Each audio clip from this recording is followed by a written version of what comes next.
The stagecoach driver's warning still echoed in Eleanor Price's ears as she stepped onto the dusty main street of Redemption Ridge. Caleb Mercer? Ma'am, that man's killed more times than he's smiled. You sure you want to go through with this? She clutched her mother's journal tighter, her only possession besides the worn contract that bound her to a stranger. It was 1867. She was 23 years old, broke, and alone. 3,000 miles from everything she'd ever known. Marry a dangerous man or starve. Those were her choices. Behind her, the stage pulled away, cutting off her last chance to run. Before we begin Eleanor's journey into the unknown, if you're enjoying this story, please hit that like button and leave a comment telling me what city you're watching from. I love seeing how far these stories travel. Now let's step back to where it all began. 3 months earlier, Eleanor Price had stood in the cramped Boston boarding house room that had been her prison for the past year, holding a newspaper advertisement that promised salvation or damnation. She wasn't sure which. Wanted. Respectable woman for marriage. Western rancher seeks companion of good character. Must be willing to work hard and adapt to frontier life. Room, board, and protection guaranteed. Respond to C. Mercer, Redemption Ridge, Colorado Territory. The paper trembled in her hands, though whether from fear or hope she couldn't say. Around her the walls seemed to close in, wallpaper peeling like dead skin, the smell of mildew and desperation thick enough to choke on. This room, barely larger than a closet, had cost her every penny she'd earned working 16-hour days at the textile mill since her mother's death. Margaret Price had died 6 months ago, slowly, painfully, while Eleanor watched helplessly. The medicines cost money they didn't have. The doctor's visits drained what little remained. In the end, her mother had pressed a leather-bound journal into Eleanor's hands, the only thing of value she'd owned, and whispered, "Don't let this city swallow you whole like it did me. Promise me. Find somewhere you can breathe." Eleanor had promised, though she'd had no idea how to keep that promise until now. She read the advertisement again, studying each word like a contract with the devil himself. Protection guaranteed. From what? The question gnawed at her, but desperation made her pen move across paper anyway. Her response had been careful, measured, revealing just enough truth to seem honest without exposing her complete destitution. She mentioned her mother's recent passing, her ability to read and write, her skills with a needle and in a kitchen. She didn't mention the gnawing hunger, the landlady's threats of eviction, or the foreman at the mill whose hands had started lingering too long on her waist. Caleb Mercer's reply arrived 3 weeks later, brief and businesslike. He would pay for her passage west. The marriage would be one of practical partnership rather than romantic love, though he hoped mutual respect might develop. He owned a cattle ranch, lived simply, and expected a woman who could handle the isolation and demands of frontier life. If she agreed to these terms, she should arrive by September. He enclosed money for the journey, more than Eleanor had seen in months. She'd accepted immediately, before fear could override survival instinct. The journey west had been an education in exactly how vast and unforgiving America could be.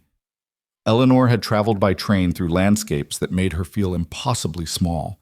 Endless plains that seemed to swallow the sky, mountains that tore at the clouds, rivers wider than any street she'd known in Boston. Then the trains had ended, and the real frontier began. The stagecoach to Redemption Ridge carried 6 passengers, each with their own story of desperation or ambition that had driven them west. Eleanor sat wedged between a whiskey drummer and a stern-faced woman traveling to meet her sister. Across from her, 2 prospectors argued about the best routes to the mining camps, while a pale young man who'd introduced himself as a clerk coughed wetly into a handkerchief. The driver, a grizzled man named Hoskins, who looked like he'd been carved from the same rock as the mountains, had studied Eleanor with knowing eyes when she'd boarded. "Where you headed, miss?" he'd asked, though his tone suggested he already knew. "Redemption Ridge. I'm to be married there." "Married, huh?" He'd spat tobacco juice into the dirt. "Who's the unlucky fellow?" "Caleb Mercer." The change in the coach had been immediate and profound. The whiskey drummer had shifted away from her. The prospector's argument had died mid-sentence. Even the sick clerk had looked up, something like pity crossing his features. Hoskins had studied her for a long moment. "You know anything about Mercer, miss?" "I know he's a rancher. I know he needs a wife." "He needs a wife like a wolf needs sheep's clothing. the stern woman had muttered. Hoskins had silenced her with a look before turning back to Eleanor. Ma'am, I feel obliged to tell you, Caleb Mercer's got a reputation in these parts. He's not a sociable man. There's talk. What kind of talk? The driver had exchanged glances with the other passengers, some unspoken communication passing between them.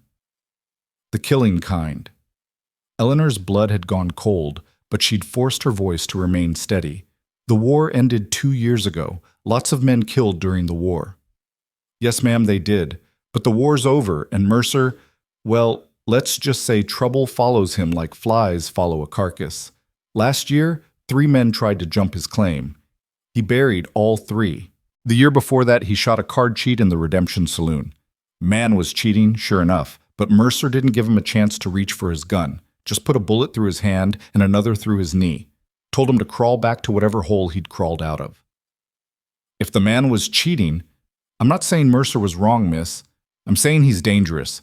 There's a difference between a man who'll fight when pressed and a man who's got violence living in his bones. Caleb Mercer's the second kind. The stern woman had leaned forward then, her voice dropping to something almost kind. Child, it's not too late. You can stay in town when we arrive. There are other options. Mrs. Henderson runs a boarding house. She's always looking for help. It wouldn't be easy, but it'd be safer than marrying a man like that. Eleanor had wanted to ask what those other options would pay, whether they'd be enough to keep her fed and housed, whether Mrs. Henderson's boarding house would be any different from the one she'd fled in Boston, but she'd already known the answer. I appreciate your concern, she'd said quietly, but I've made my commitment. The journey had continued in uncomfortable silence after that, broken only by the rattle of wheels and the occasional cough from the clerk. Eleanor had watched the landscape grow rougher, more severe, fewer trees, more rock and scrub, the sky so vast it seemed to press down like a weight. She'd pulled out her mother's journal, running her fingers over the worn leather. Inside, her mother's handwriting chronicled 20 years of life in Boston. The hopes she'd had when she'd arrived from Ireland, the slow erosion of those hopes, the quiet desperation of survival in a city that ground people down to nothing. On one of the last pages, her mother had written, Eleanor is braver than she knows. I see her father's strength in her, that stubborn refusal to surrender even when surrendering would be easier. I pray she uses that strength to find a better life than I did. I pray she doesn't let fear make her choices. Eleanor had closed the journal, blinking back tears. Fear was making her choices now. Fear of starvation, of ending up like her mother, of the mill foreman's wandering hands. But maybe fear was just another kind of strength, the will to survive by any means necessary. The stagecoach had stopped for the night at a way station, little more than a crude building surrounded by a corral and a few scraggly trees. The passengers had eaten a meal of salt pork and beans, while the station keeper, a toothless old man, had regaled them with stories of Indian raids and bandit attacks. You're lucky you got Hoskins driving, he'd said, gesturing with a fork. He knows this country, knows which routes are safe and which ones will get you scalped or robbed. The whiskey drummer had used the opportunity to sell some of his wares to the station keeper, his pitch smooth and practiced. Eleanor had watched him work, marveling at how easily some people moved through the world, always finding an angle, always landing on their feet. That night, sleeping on a hard wooden bunk in a room she shared with the stern woman, Eleanor had dreamed of her mother. In the dream, Margaret Price had been young and healthy, the way she must have looked when she'd first arrived in Boston full of hope.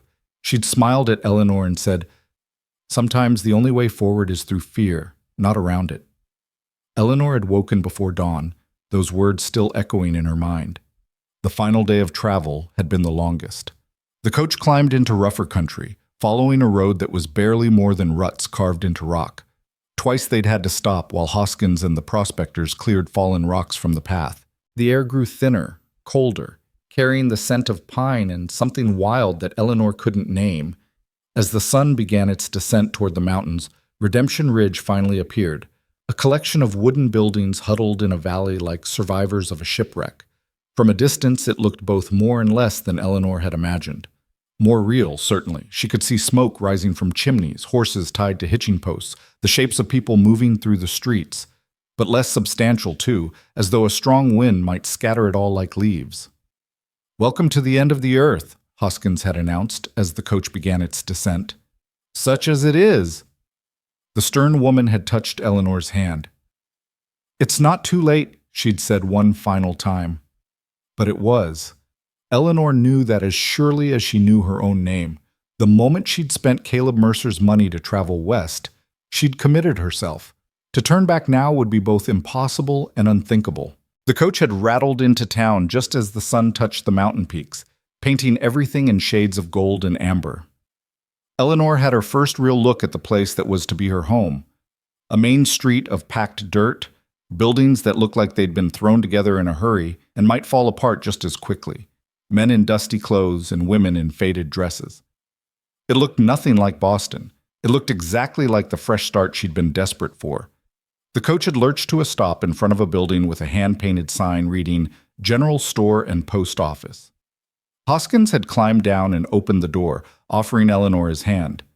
"You sure about this, miss?" he'd asked one final time. Eleanor had taken a deep breath, tasting dust and pine and possibility. "I'm sure." She'd stepped down onto the street, her legs shaky from days of travel, her dress rumpled and stained with road dust. Around her, the other passengers had disembarked, claiming their luggage and heading off to their various destinations.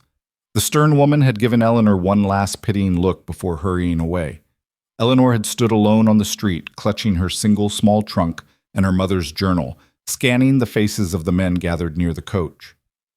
Which one was Caleb Mercer? The tall man with the sheriff's star, the older gentleman in the suit examining the new arrivals, the young cowboy leaning against a post, watching her with open curiosity? None of them moved toward her. Hoskins had retrieved her trunk, setting it beside her with a grunt. "You want? I can ask around, find out where Mercer might be." "Thank you, but I can—" "Eleanor Price?" The voice had come from behind her, low and rough like wind over stone. Eleanor had turned, and her breath had caught in her throat. The man standing 10 feet away was nothing like what she'd imagined.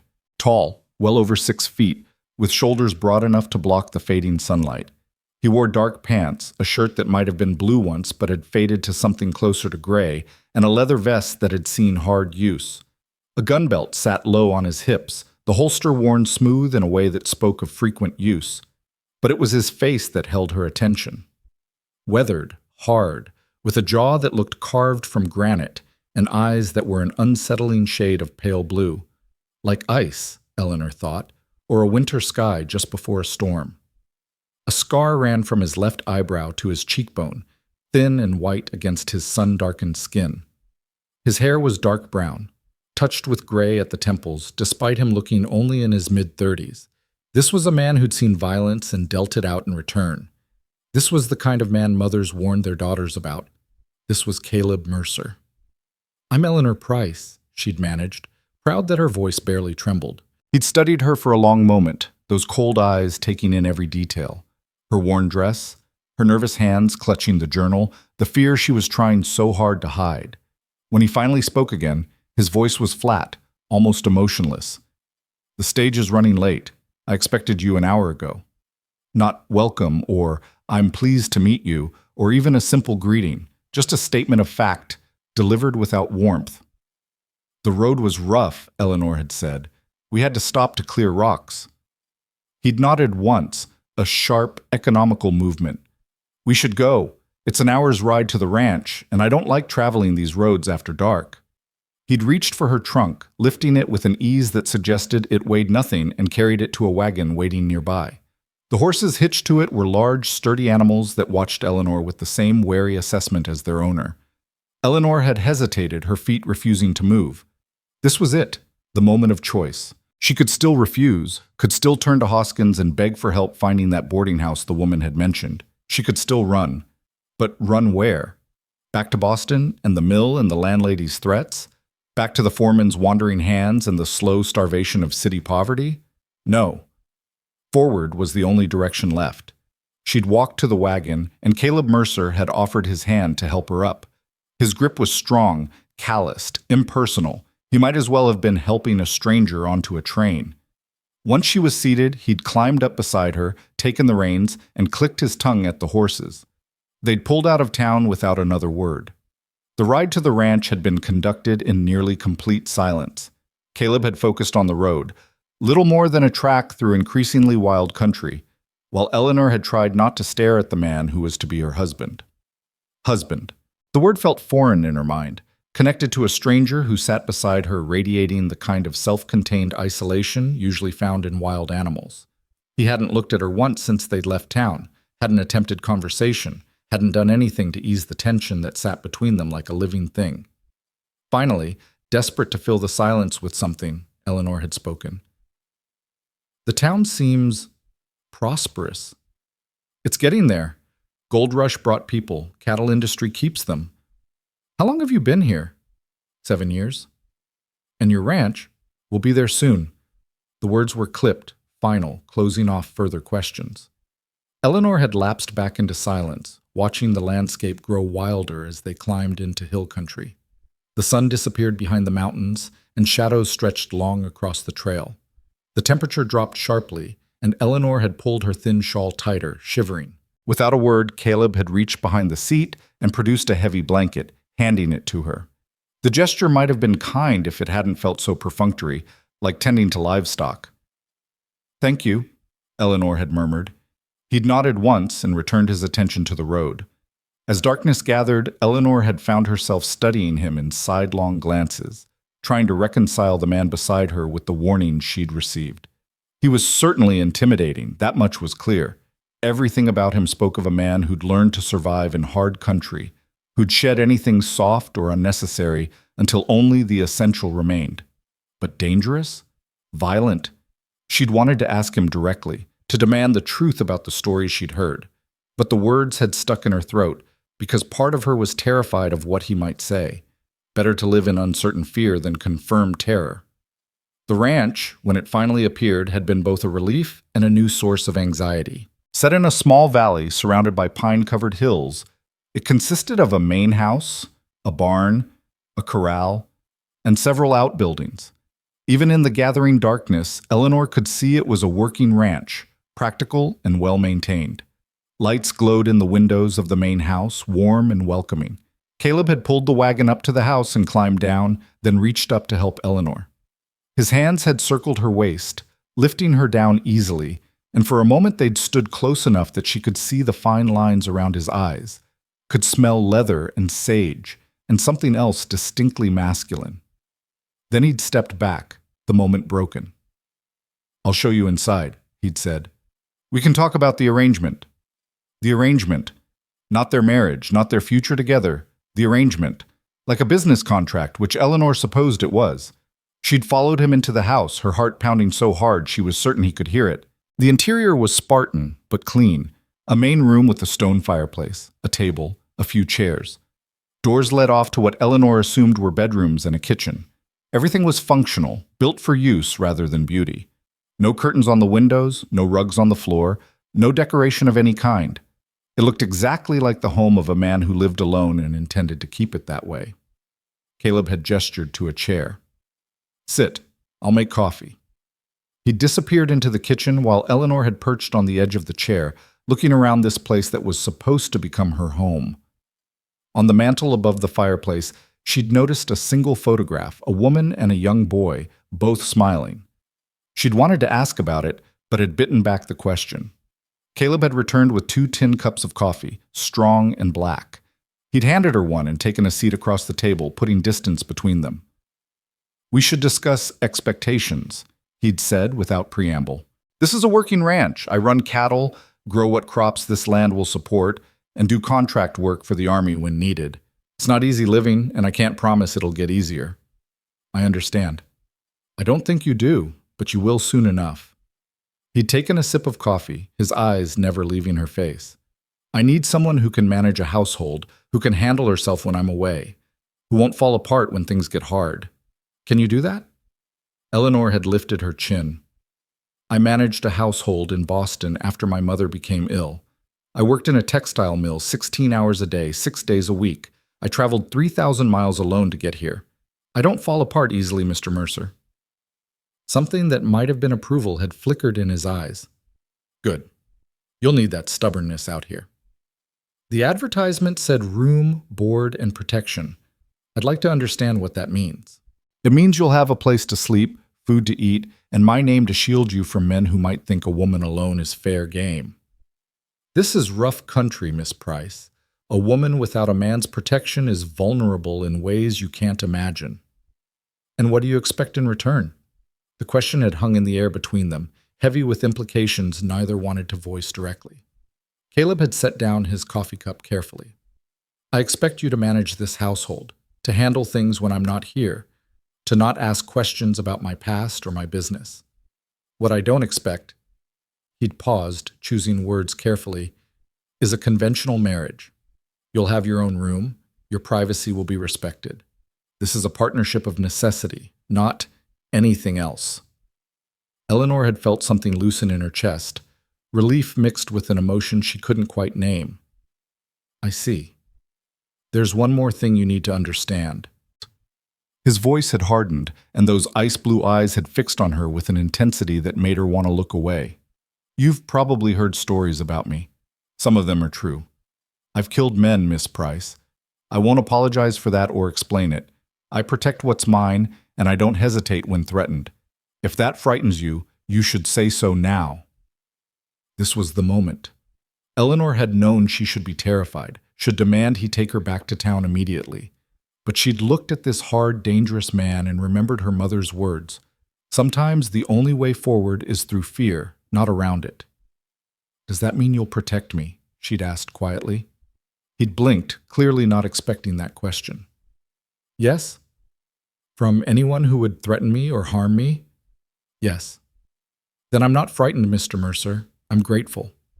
They'd stared at each other across the table, and Eleanor had seen something shift in his expression. Surprise, perhaps, or reassessment. We should formalize this, he'd said finally, standing. He'd gone to a drawer and pulled out papers. A marriage license that needed signing. A contract he'd drawn up outlining their arrangement in stark legal terms. Eleanor had read it carefully. Everything he'd promised was there. Room, board, protection, a stipend of her own to use as she wished. In return, she would manage his household and represent herself as his wife. The document made no mention of marital duties or expectations beyond the practical. She'd signed her name, each letter feeling like sealing her fate. Caleb had signed as well, then produced 2 more documents. These need to go to the territorial registry. Once they're filed, the marriage will be legal. When will that happen?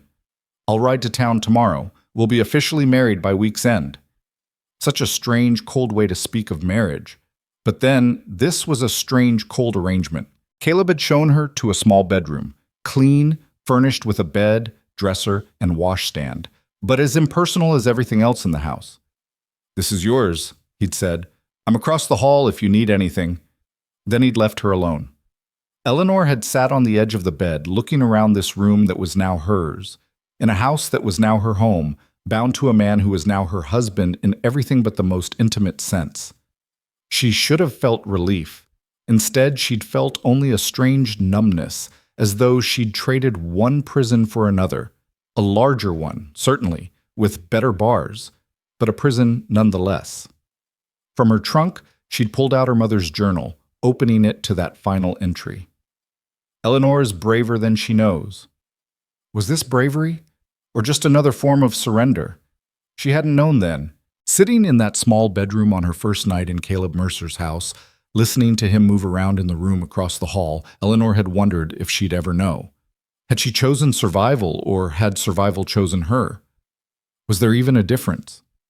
Outside, the wind picked up, rattling the windows and making the house creak. It was a lonely sound, vast and empty, exactly like the landscape that surrounded this small outpost of human habitation. Eleanor had lain down fully clothed, too exhausted and overwhelmed to change into her nightdress, and stared at the ceiling. Somewhere in the house, a door closed. Footsteps moved past her room, then faded. She'd thought she wouldn't sleep, but exhaustion finally claimed her. Her last waking thought was of her mother, wondering if Margaret Price would have approved of this choice or wept for it. The answer, Eleanor suspected, was both. Eleanor woke to the sound of an axe biting into wood. each strike sharp and rhythmic in the pre-dawn stillness. For a disoriented moment, she couldn't remember where she was. Then the events of the previous day crashed over her like cold water. The ranch, Caleb Mercer, the contract she'd signed that bound her to this place, and this stranger. She rose stiffly, her muscles aching from days of travel and a night spent sleeping in her clothes. Through the small window, she could see the first gray light of dawn touching the mountains, painting them in shades of silver and shadow. The chopping continued, steady and relentless. The washstand held a pitcher of clean water. Caleb must have filled it while she slept. Eleanor washed quickly, the cold water shocking her fully awake, then changed into her only other dress, a simple gray cotton that had seen better days.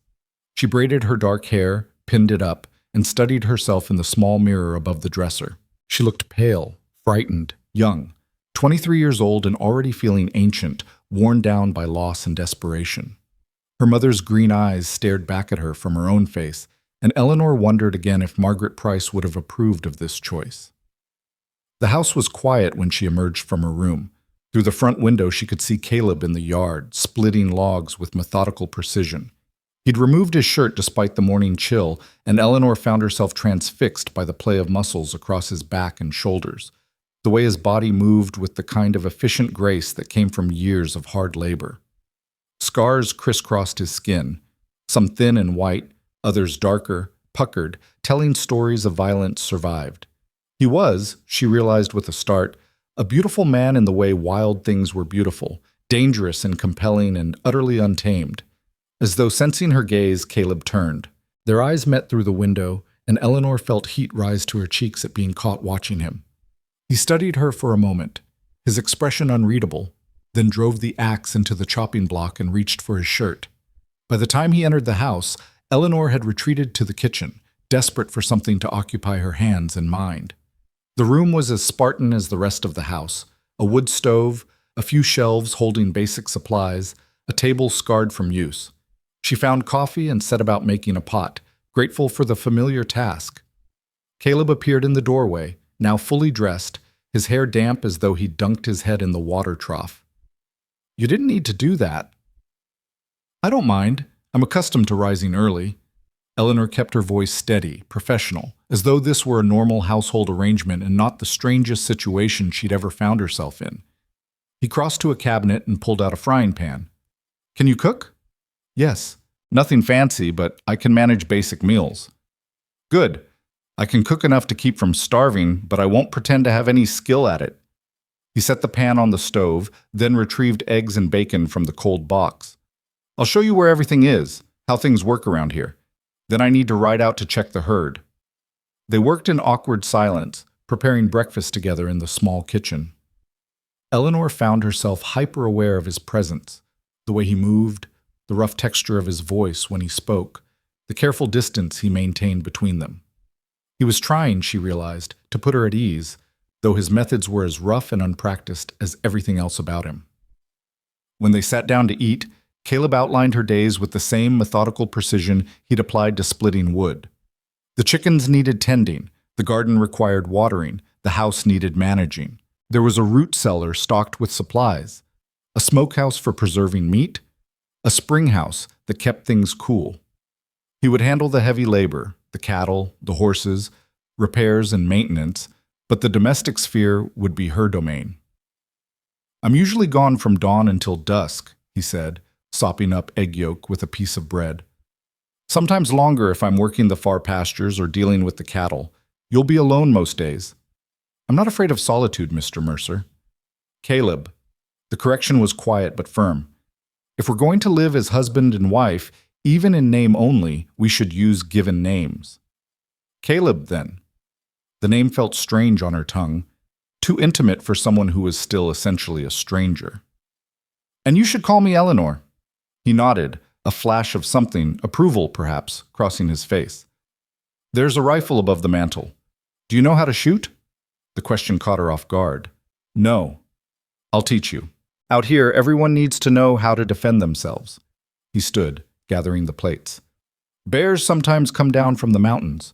Wolves, too, though they usually avoid humans, and there are men who are more dangerous than any animal." There it was again, that hint of violence, the suggestion that danger was never far away. Eleanor wanted to ask what kind of men he meant, whether they were a real threat or just a possibility he guarded against. But the question died in her throat because part of her didn't want to know, didn't want to confront the reality of just how isolated and vulnerable she was out here. Caleb must have seen something in her expression because his voice softened slightly. I don't mean to frighten you, but you need to understand what life here entails. This isn't Boston. The nearest neighbor is 5 miles away. The town is an hour's ride. If something happens, you'll need to rely on yourself first. I understand. Do you? He studied her with those unsettling pale eyes. You're a long way from everything you've known, Eleanor. This land doesn't forgive mistakes or weakness. I need to know you can handle that. Eleanor met his gaze steadily, drawing on reserves of strength she wasn't sure she possessed. I watched my mother die by inches because we couldn't afford medicine. I worked in a mill where women lost fingers in the machinery and were fired for bleeding on the fabric. I traveled across a continent alone with nothing but hope and desperation. I can handle whatever this land requires, Caleb. I don't have any other choice. Something shifted in his expression, a crack in that impassive facade, a glimpse of the man beneath the armor. No, he said quietly. I don't suppose you do. He showed her around the property after breakfast, walking her through the practical realities of ranch life. The chickens were easy enough. Collect eggs, scatter feed, keep the coop clean. The garden was more challenging, struggling in the harsh mountain soil, requiring constant attention to coax anything edible from the earth. The barn housed 2 horses, a massive bay gelding named Ranger that Caleb rode, and a smaller mare named Sable that he said Eleanor could learn to handle if she wished. She's gentle, Caleb said, running a hand down the mare's neck. Good-natured. She won't give you trouble. Eleanor approached cautiously, extending her hand for the horse to sniff. Sable's breath was warm against her palm, her large eyes curious but calm. I've never ridden. I'll teach you that too. It's necessary out here. You need to be able to get to town if there's an emergency, and I'm not available. The thought of emergencies, of being alone and in danger with only her own wits to rely on, sent a chill down Eleanor's spine. But she nodded, adding it to the growing list of skills she would need to acquire to survive in this new life. They walked the property boundaries, Caleb pointing out landmarks and explaining the lay of the land. His ranch encompassed several hundred acres of valley and hill country, he told her, with good water and grazing for his cattle. He ran about 200 head, selling to the army and to the mining camps, supplementing that income with occasional work as a tracker or guide. You track for the army? Eleanor asked. Sometimes, when they need someone who knows the country. His voice was carefully neutral, but Eleanor sensed there was more to it than that. Is that dangerous work? All work out here has an element of danger. He glanced at her, those ice-blue eyes unreadable. You're thinking about what the stage driver told you, about my reputation. It wasn't a question, and Eleanor saw no point in denying it. People seemed concerned when I mentioned your name. Caleb stopped walking, turning to face her fully.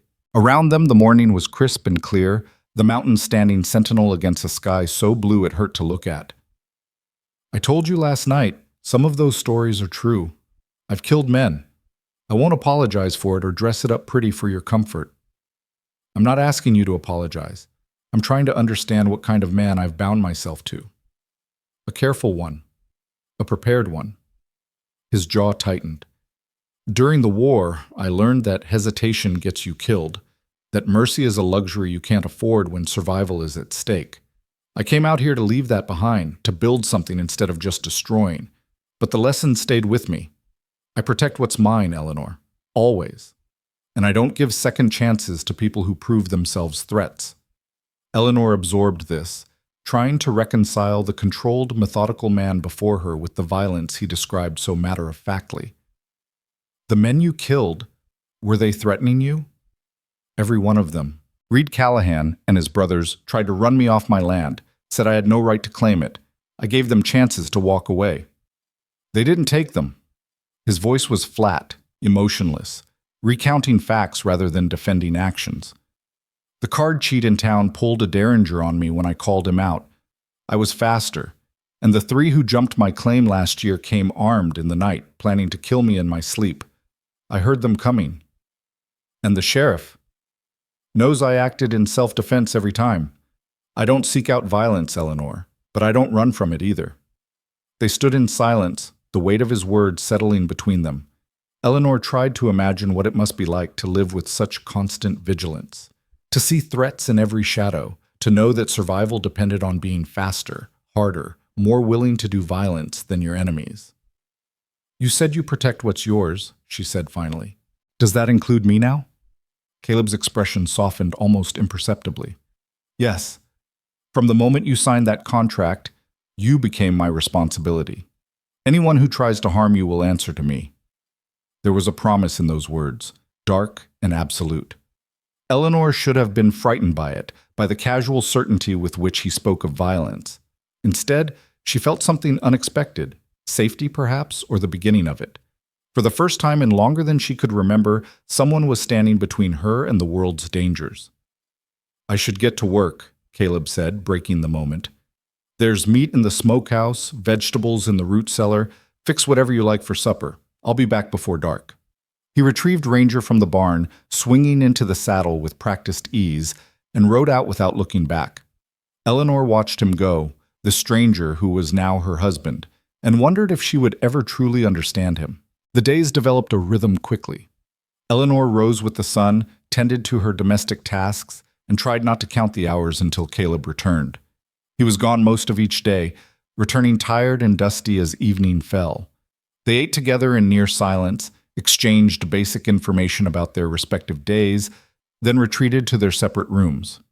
It was, Eleanor thought, like living with a ghost, sharing space with someone who was present but not truly there, whose life brushed against hers without ever truly connecting. But slowly, almost imperceptibly, things began to shift. It started small. The third morning, Eleanor found fresh milk waiting in the spring house. Caleb had milked the cow before dawn. The fourth day, he returned from town with fabric and thread, setting them on the table without explanation. When Eleanor looked at him questioningly, he'd simply said, "Your dresses are worn. You should have proper clothes." A week into her residence, she woke to find he'd repaired the loose board on the porch that she'd mentioned in passing. 2 days after that, a small bookshelf appeared in the main room, stocked with volumes he must have purchased or traded for in town. Novels, poetry, history. "I noticed you reading your mother's journal," he'd said when she'd thanked him. "Thought you might like something new." Eleanor had been so moved she'd barely managed a coherent response. In Boston, books had been a luxury she couldn't afford. Here, in this rough frontier house, Caleb Mercer had provided them without being asked, recognizing a need she hadn't voiced. She began to notice other things about him, too. The way he was unfailingly gentle with the animals, patient with the horses, and calm with the cattle in a way that contrasted sharply with his treatment of humans. The meticulous care he took with his tools and equipment, cleaning and maintaining everything with the same methodical precision he applied to all his work. The fact that he never raised his voice, never showed anger or frustration even when things went wrong. He was a man of rigid self-control, Eleanor realized. Whatever violence lived in him, he kept it leashed with iron discipline. She learned his routines, his habits. He rose before dawn and split wood while the world was still dark, a ritual that seemed to serve as meditation as much as practical purpose. He checked the perimeter of the property every morning, looking for signs of predators or intruders. He spent hours in the barn working with his tools, making repairs, preparing for seasons to come. And every evening, before retiring, he checked and cleaned his weapons, rifle, shotgun, pistol, with the same careful attention a priest might give to sacred objects. Eleanor asked him about it one night 2 weeks into her residence. "Why do you check them every day? Surely once a week would be sufficient." Caleb had looked up from where he was oiling the rifle's mechanism. "During the war, I saw men die because their weapons misfired at critical moments. Dirty barrel, damaged firing pin, things that could have been prevented with proper maintenance. I made a promise then, my weapons would never fail when I needed them. Do you expect to need them?" "I hope not, but hope isn't a survival strategy." He'd set down the rifle and picked up his pistol, checking the cylinder with practiced efficiency. Out here, being prepared is the difference between living and dying. I intend to keep living. Is that why you want to teach me to shoot? Partly. Also because you should be able to protect yourself if I'm not here. The world isn't kind to helpless women, Eleanor. She'd bristled at that. I'm not helpless. No, he'd agreed, surprising her. You're not. But you're untrained, which is almost as dangerous. Strength without skill is just liability. The shooting lessons began the following day. Caleb set up targets in a clearing beyond the barn and showed Eleanor how to hold the rifle, how to sight along the barrel, how to account for wind and distance. His teaching style was patient but exacting. He corrected her stance, her grip, her breathing with quiet precision until she could group shots tolerably well. You're a natural, he'd said after her first week of practice. Good eye, steady hands. Keep practicing and you'll be better than competent. The praise, sparse as it was, had warmed Eleanor more than she wanted to admit. In Caleb's world of careful economy, such words carried weight. She began cooking more elaborate meals, using the supplies in the root cellar to create dishes that went beyond mere sustenance. Caleb never commented directly, but she noticed he ate everything she prepared, and sometimes she caught something that might have been appreciation crossing his face. One evening, nearly 3 weeks after her arrival, Eleanor made an apple pie using fruit from the gnarled trees behind the house. When she set it on the table, Caleb stared at it for a long moment. Something wrong? Eleanor asked. No, I haven't had pie in 7 years. His voice was rough, and when he looked up at her, something in his expression made Eleanor's breath catch. My mother used to make apple pie before the war. It was the first time he'd mentioned family, the first crack in his armor of self-sufficiency. Eleanor sat down across from him, suddenly desperate to know more about this man who guarded his past so carefully. Where's your mother now? Dead. My father, too. They had a farm in Missouri. Burned during the war, whether by Union soldiers or Confederate raiders, I never found out. They died in the fire. He cut into the pie, his movements precise despite the emotion Eleanor could hear beneath his words. I was away fighting, came home to ashes. I'm so sorry. It was a long time ago. I learned to carry it.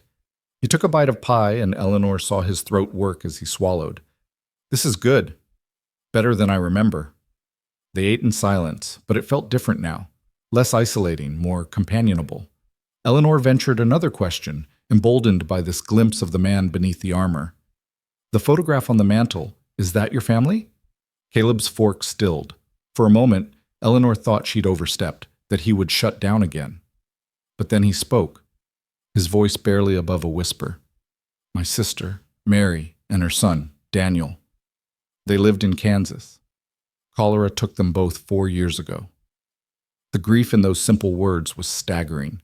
Eleanor thought of her own mother, of the pain of that loss, and recognized it reflected in Caleb's carefully controlled expression. Everyone I've loved is dead, he continued, setting down his fork. Parents, sister, nephew, friends from the war. That's why I live the way I do, Eleanor. Not because I'm cold or unfeeling, but because caring hurts too much when everything gets taken away. Eleanor's heart ached for him, for the losses he'd endured, for the walls he'd built to protect himself from further pain. Is that why you wanted a practical marriage? To avoid caring? Partly. He met her eyes and she saw raw honesty there. I thought I could have companionship without risking attachment. Someone to share the work and the silence, but nothing deeper. Nothing that could hurt when it was inevitably lost. Life doesn't work that way, though, does it? A ghost of a smile touched his mouth. No, I'm beginning to realize it doesn't. Something shifted between them in that moment, a recognition of shared vulnerability. They were both survivors, both carrying losses that had shaped them into careful, guarded people, both trying to build something new from the ruins of what they'd lost. The conversation moved to safer topics after that, but the intimacy of those shared confidences lingered. When Eleanor retired that night, she found herself thinking not of the dangerous man she'd been warned about, but of the grieving, lonely person beneath that hard exterior. The following week, a rancher named Thomas Garrett rode up to the house while Caleb was out with the herd. Eleanor was in the garden, and she heard the horse before she saw it, heavy hoofbeats approaching fast. Garrett was a large man, florid-faced and loud, with eyes that took in Eleanor's figure with an appreciation that made her skin crawl. "Well now," he said, not bothering to dismount. "You must be Mercer's mail-order bride. Heard he'd sent for one." Eleanor straightened, wiping dirt from her hands. "I'm Mrs. Mercer. Can I help you?" "Mrs. Mercer," he repeated, grinning. "Fancy title for someone purchased like cattle. Where's your husband?" "Out with the herd. He should return this evening." "Shame. I wanted to discuss selling me some of his stock." Garrett's eyes raked over her again. "Though the view here ain't bad. Tell me, darling, how much did you cost him? I might be in the market for a woman myself." Rage flared hot in Eleanor's chest. "I'm not for sale, Mr. Garrett. And if you have business with my husband, you can wait in town for him or come back another time. You're not welcome here." Garrett's expression darkened. "Mighty high-toned for a whore with a marriage license. Maybe I should teach you some manners." The distinctive sound of a rifle being cocked cut him off. Eleanor turned to see Caleb standing 30 feet away, his rifle leveled at Garrett's chest. He must have approached from the far side of the house, silent as a ghost. "You were leaving, Garrett." Caleb's voice was flat, devoid of emotion, which somehow made it more terrifying. "And you won't be coming back." Garrett's hand moved toward the pistol at his hip, then stopped when Caleb's finger tightened visibly on the trigger. "Now, Mercer, I didn't mean anything." "Yes, you did. You came onto my property, insulted my wife, and threatened her. Those are 3 mistakes, Garrett. Most men don't get to make even one with me." Caleb took 3 steps forward, the rifle never wavering. "Ride out now. If I see you near my land or my wife again, I'll kill you. That's not a threat. It's a promise." The air crackled with violence barely restrained.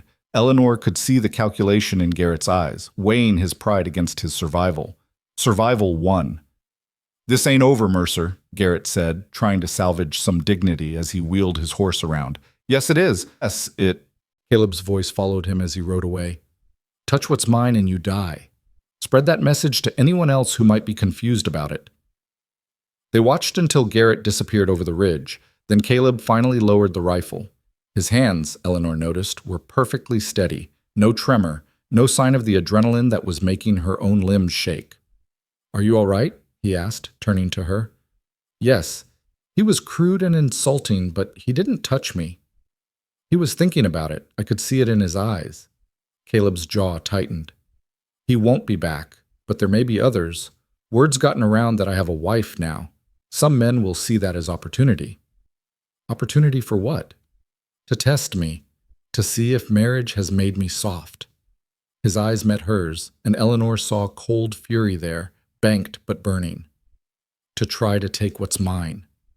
There was possession in his voice, but also protection. Eleanor realized she should probably object to being referred to as something owned, but in that moment, she couldn't find it in herself to care. She'd seen the alternative, men like Garrett who saw her as prey, and she knew which she preferred. "You called me your wife," she said quietly. "Not your housekeeper or your employee. Your wife." Caleb's expression shifted, something vulnerable flickering across his features. "You are my wife, Eleanor. In name and in law and apparently in fact. Anyone who forgets that will answer to me." That night, after a dinner where they were both too aware of what had happened, Caleb brought his rifle to the table and began his nightly cleaning ritual. Eleanor watched him work, the methodical precision with which he cared for the weapon that had defended her. "Thank you," she said finally, "for this afternoon. You don't need to thank me for protecting you. That's my responsibility." "It's more than that, though, isn't it?" Eleanor met his eyes. "You could have just ordered him off your land. Instead, you defended my honor." Caleb's hand stilled on the rifle. "He insulted you, threatened you. No man does that to my wife." "Even a wife you married out of practicality?" The question hung between them, heavy with implications. Caleb set down the cleaning cloth, his full attention on her now. "Eleanor, I won't lie to you. I married you because I needed someone to manage this household, because I was tired of being alone, because I thought a practical arrangement would protect me from caring too much. He paused, choosing his words carefully. But somewhere in the past month, you've become more than just a convenient solution. You've become important. Eleanor's heart hammered in her chest. Important how? I'm not good with words. I don't know how to say what I feel. But I know that when Garrett looked at you with disrespect, something in me went cold and furious. I know that I listened for your footsteps in the morning, that your laugh, the few times I've heard it, is the best sound in this house. I know that the thought of anyone harming you makes me want to burn the world down. He stood abruptly, as though the words had cost him something. I'm going to check the perimeter, lock the door behind me. He left before Eleanor could respond, leaving her alone with her racing thoughts and the echo of his confession. She sat in the quiet house, processing what had just happened, what had shifted between them. Caleb Mercer was falling for her. And if she was honest with herself, she was falling for him too. This hard, dangerous, damaged man who was trying so hard to protect her from everything, including himself. When he returned an hour later, Eleanor was waiting. She'd made tea and she handed him a cup as he came through the door. I need to tell you something, she said, her courage nearly failing. I came here because I had no choice. I was desperate, terrified, alone. But I'm not staying out of desperation anymore, Caleb. I'm staying because I choose to, because you make me feel safe in a way I've never felt before. Because you see me as someone worth protecting, worth defending, worth everything, Caleb finished quietly. He set down the tea, his eyes locked on hers. You're worth everything, Eleanor. That scares me more than any violence I've ever faced. They stood in the flickering lamplight, the space between them charged with possibility and fear, and the beginning of something neither had planned for but both desperately needed. Eleanor took a step closer. I'm scared too, but I'm tired of making all my choices out of fear. Caleb's hand rose, hovering near her face, as though afraid to touch her. When Eleanor didn't pull away, he gently cupped her cheek, his calloused palm warm against her skin. I don't know how to be gentle, he whispered. I don't know how to love without losing everything. Then we'll learn together. Eleanor covered his hand with her own.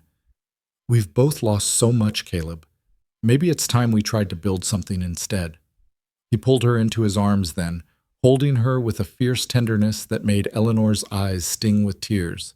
She could feel his heart pounding against her cheek, could feel the tremor in his hands that betrayed how much this moment meant to him. I'll protect you, he murmured into her hair. From everything and everyone. I swear it. I know, Eleanor whispered back. That's why I'm not afraid anymore. It wasn't entirely true. Fear still lurked at the edges of her consciousness, warnings about the violence she'd been told he was capable of, doubts about whether this fragile connection could survive the harshness of their world. But in Caleb's arms, those fears seemed manageable, overshadowed by the fierce certainty that she was exactly where she was meant to be. They stood together in the quiet house, two damaged people finding unexpected solace in each other. And Eleanor realized that survival wasn't just about enduring anymore. It was about choosing to live, to risk, to build something beautiful from the ashes of loss. Outside, the wind whispered through the pines, carrying the promise of coming winter. But inside, something warm and fragile and precious was beginning to grow, something neither of them had dared hope for when they'd signed that practical contract, something that looked remarkably like love. The warmth between them grew as autumn deepened into the kind of cold that bit through layers of wool and made the mountains gleam white against impossibly blue skies. Eleanor had been at the ranch for 2 months when she noticed the first signs that something had changed in Caleb beyond their growing affection for each other. He grew more watchful, his eyes constantly scanning the horizon, his hand never far from his pistol, even when doing mundane tasks around the property. "What's wrong?" Eleanor asked one morning as she watched him check the rifle yet again, though he'd cleaned it thoroughly the night before. Caleb's jaw tightened. "Probably nothing. Just a feeling." "What kind of feeling?" He was quiet for a long moment, his fingers running over the rifle's barrel with absent precision. "The kind that's kept me alive this long. Someone's been watching the property. I found tracks near the North Ridge, boot prints that don't belong to any of our neighbors. Whoever it is, they're being careful to stay out of sight." Fear coiled in Eleanor's stomach. Should we report it to the sheriff? And tell him what? That I found some tracks?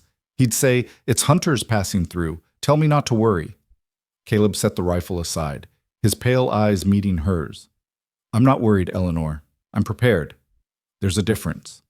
But Eleanor could see the tension in his shoulders, the way his attention fragmented even during their meals together, always listening for sounds that didn't belong. Whatever instinct was warning him, it was strong enough that he trusted it completely. The first cattle went missing 3 days later. Caleb discovered it during his morning check of the herd, returning to the house with his face carved from stone, fury radiating from him like heat from a forge. 5 head gone, cut from the herd deliberately, driven off to the northwest. Rustlers? Eleanor's hand went to her throat. Maybe, or someone sending a message. Email bullshit. He was already gathering supplies, checking ammunition, his movements sharp and efficient. I'm going after them. I want you to stay in the house, keep the rifle close, and don't open the door for anyone but me. Understand? Caleb, maybe you should wait. Get help from town. By the time I ride to town and back, the trail will be cold, and those cattle will be gone forever. His voice was hard, clipped, but when he crossed to her, his hands were gentle on her shoulders. I'll be fine, Eleanor. This isn't my first time tracking thieves, but I need to know you're safe here. She wanted to argue, to beg him not to go, but she saw the determination in his eyes and knew it would be useless. This was who he was, a man who protected what was his, who didn't wait for authority to solve his problems, who handled threats directly and decisively. Promise me you'll be careful, she whispered. Always am. He kissed her forehead, a gesture that had become familiar over the past weeks, then grabbed his rifle and headed for the barn. Eleanor watched from the window as he rode out on Ranger, following tracks only he could see, and felt dread settle over her like a shroud. The house seemed too quiet once he was gone, every creak and whisper of wind against the windows making her jump. She kept the rifle within reach as she went about her tasks, checking the doors repeatedly, her ears straining for any sound that didn't belong. He returned just before dusk, empty-handed and grim-faced. The cattle were gone, driven across the creek where the tracks disappeared into rocky ground. Whoever had taken them knew the country well enough to cover their trail. This wasn't random, Caleb said as Eleanor served dinner, though neither of them had much appetite. The cattle were cut from the herd too expertly, driven off by someone who knows ranching. And the tracks? I recognized the boot pattern. I've seen it before. Where? His hands clenched on the table. Reed Callahan. He's got a small spread about 15 miles north. We've had history. The name meant nothing to Eleanor, but the way Caleb said it, with barely controlled rage, made her pulse quicken. What kind of history? The Callahans were among the men who tried to run me off my land when I first claimed it. Reed and his 2 brothers, Seth and James. I gave them a chance to walk away. They chose violence instead. Caleb's voice was flat, emotionless, but his eyes burned. I killed James. Seth took a bullet to the shoulder and hasn't been able to use his right arm properly since. Reed was the smart one. He saw how it was going and dragged Seth away before I could finish it. Eleanor's blood ran cold. And you think he's come back for revenge? I think he's testing me. Seeing if marriage has made me soft, if having you here has given him leverage. Caleb's gaze found hers, and she saw fear there beneath the anger. Not for himself, but for her. I should have told you about this before. Should have warned you that my past might come calling. What will you do? What I should have done 6 years ago. I'll ride to his place tomorrow, give him one chance to return my cattle and leave me alone. If he refuses... Caleb didn't finish the sentence, but he didn't need to. The promise of violence hung heavy in the air between them. Eleanor reached across the table, covering his clenched fist with her hand. Don't go alone. Please. Take someone from town with you. The sheriff, maybe. The sheriff won't get involved in what he sees as a property dispute between ranchers, and I won't risk anyone else's life on my problems. His hand turned, fingers lacing with hers. This is between me and Callahan. It has been for years. Then I'm coming with you. Absolutely not. The refusal was immediate and absolute. You stay here where it's safe. Safe? Eleanor's voice rose despite her attempt to stay calm. You just said Callahan might be using me as leverage. How am I safer here alone than with you? Caleb opened his mouth to argue, then closed it, his jaw working. She could see him thinking, calculating risks, weighing options with that methodical mind that had kept him alive through war and frontier violence. If you come, he said finally, you do exactly as I say, when I say it. No arguments, no hesitation. Can you promise me that? Eleanor nodded, though fear made her throat tight. I promise. They left at first light, riding together for the first time since Eleanor's arrival. Caleb had spent the previous evening teaching her the basics of managing Sable, and though Eleanor was far from an accomplished rider, she managed well enough to keep pace. The mare was as gentle as Caleb had promised, responding to Eleanor's uncertain commands with patient tolerance. The ride to Callahan's property took them through increasingly rough country, following trails that wound between pine-covered ridges and across meadows already brown with the approach of winter. Caleb rode with his rifle across his saddle, his attention constantly scanning their surroundings, and Eleanor found herself doing the same, jumping at every bird that burst from cover, every branch that cracked in the wind. They crested a final ridge and looked down into a small valley where a ramshackle collection of buildings huddled against the hillside. Smoke rose from the chimney of the main house, and Eleanor could see cattle in a corral, more than seemed reasonable for such a small operation.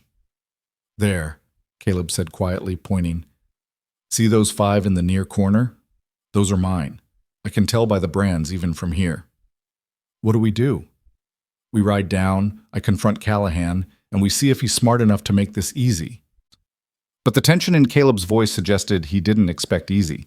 They descended into the valley, and Eleanor's heart hammered so hard she thought it might crack her ribs. As they approached the house, a man emerged, tall, lean, with dark hair, and a face that might have been handsome if not for the cruelty in his eyes and the cruel set of his mouth. Reed Callahan, Eleanor thought. It had to be. Well, well, Callahan drawled, his gaze moving from Caleb to Eleanor and back again. Caleb Mercer. Heard you'd taken yourself a wife. Pretty little thing, ain't she? Though I gotta wonder what kind of woman would marry a killer. Caleb dismounted with deliberate slowness, every movement controlled. You've got 5 head of my cattle in your corral, Callahan. I'm giving you 1 chance to return them peacefully. Your cattle? Callahan's laugh was sharp, mocking. Now that's interesting, seeing as how I found these wandering on open range. Finders keepers, as they say. They're branded with my mark. You stole them, and we both know it. Caleb's hand rested on his pistol, not quite drawing, but making the threat clear. Return them now, and we'll call it settled. Refuse, and this ends badly for you. Callahan's eyes narrowed, and Eleanor saw calculation there, saw him weighing his chances against Caleb's reputation. Behind him, the door to the house opened and another man emerged, older, with a withered right arm hanging useless at his side. Seth, Eleanor realized. The brother Caleb had shot. You got some nerve coming here making threats, Mercer, Seth said, his voice rough with old pain and current hatred. Especially bringing your woman along. That's just careless. Everything happened very fast after that. Seth's good hand moved toward the rifle leaning against the doorframe. Caleb's pistol cleared its holster in a blur of motion, and suddenly Eleanor was staring at a scene that could turn into bloodshed in the space of a heartbeat. Don't, Caleb said, his voice deadly calm. Touch that rifle and I'll put a bullet through your head before your fingers close on it. I've already crippled you once, Seth. Don't make me finish the job. Seth froze, his hand inches from the rifle, murder in his eyes.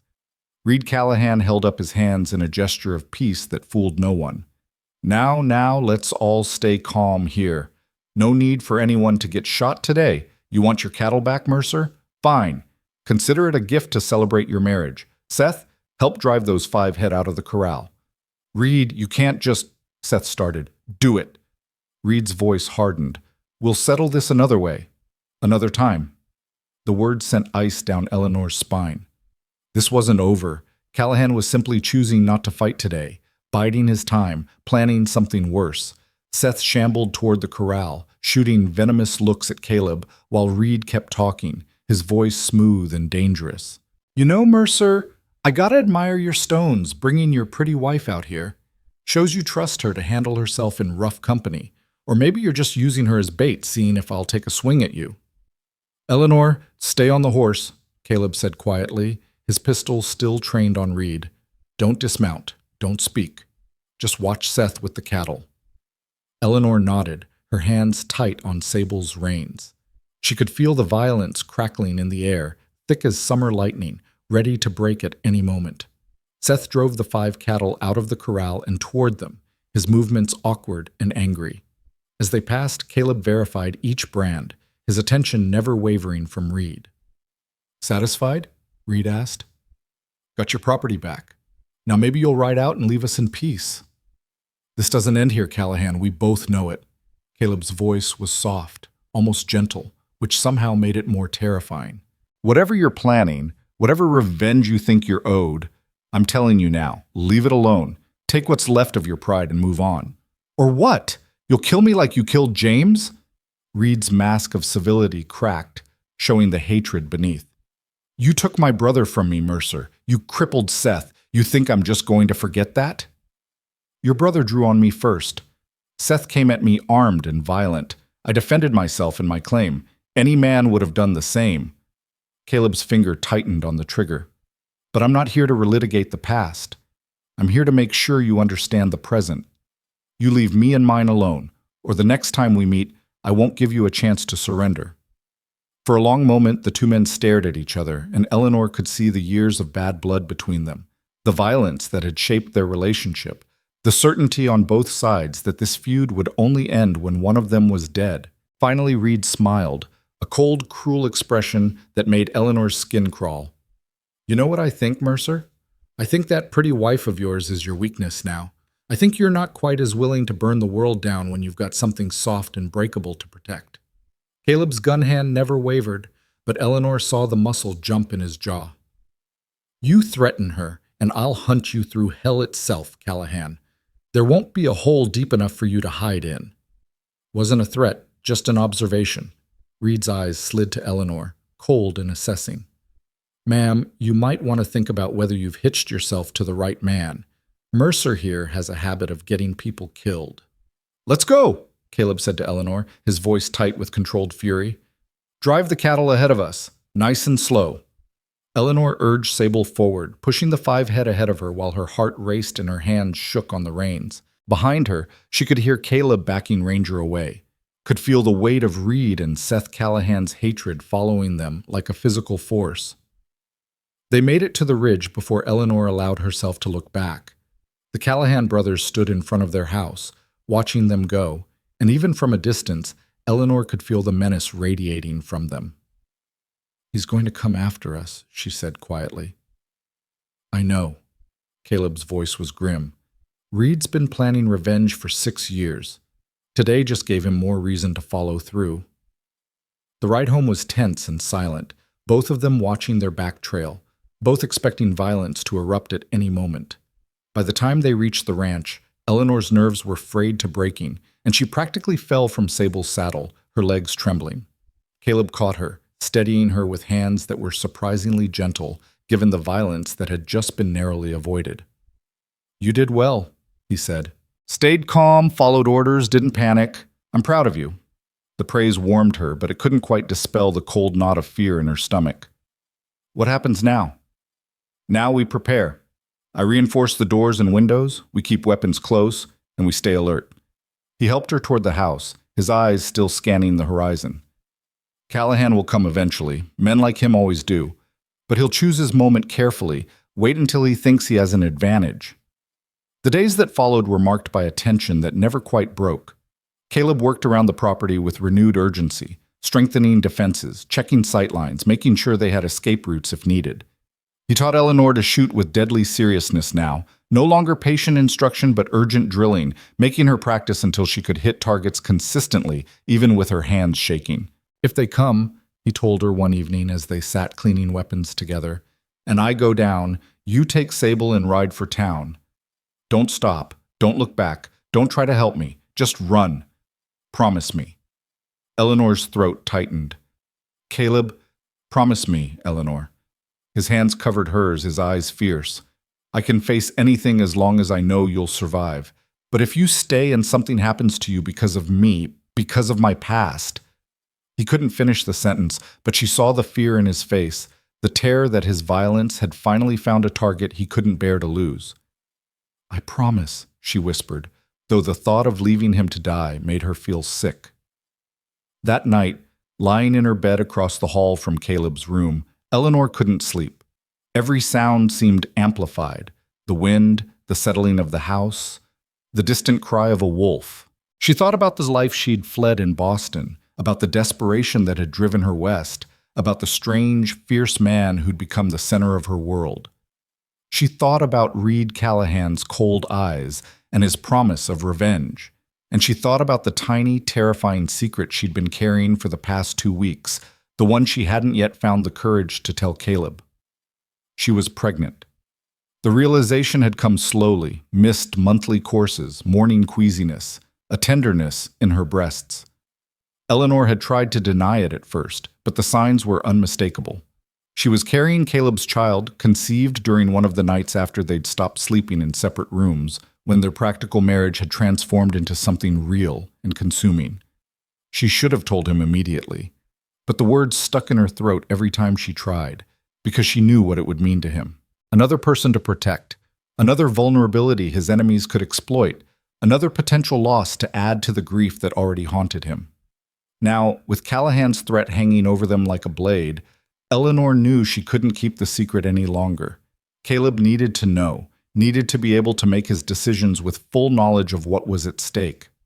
She rose from bed, pulled on her robe, and crossed the hall to his room.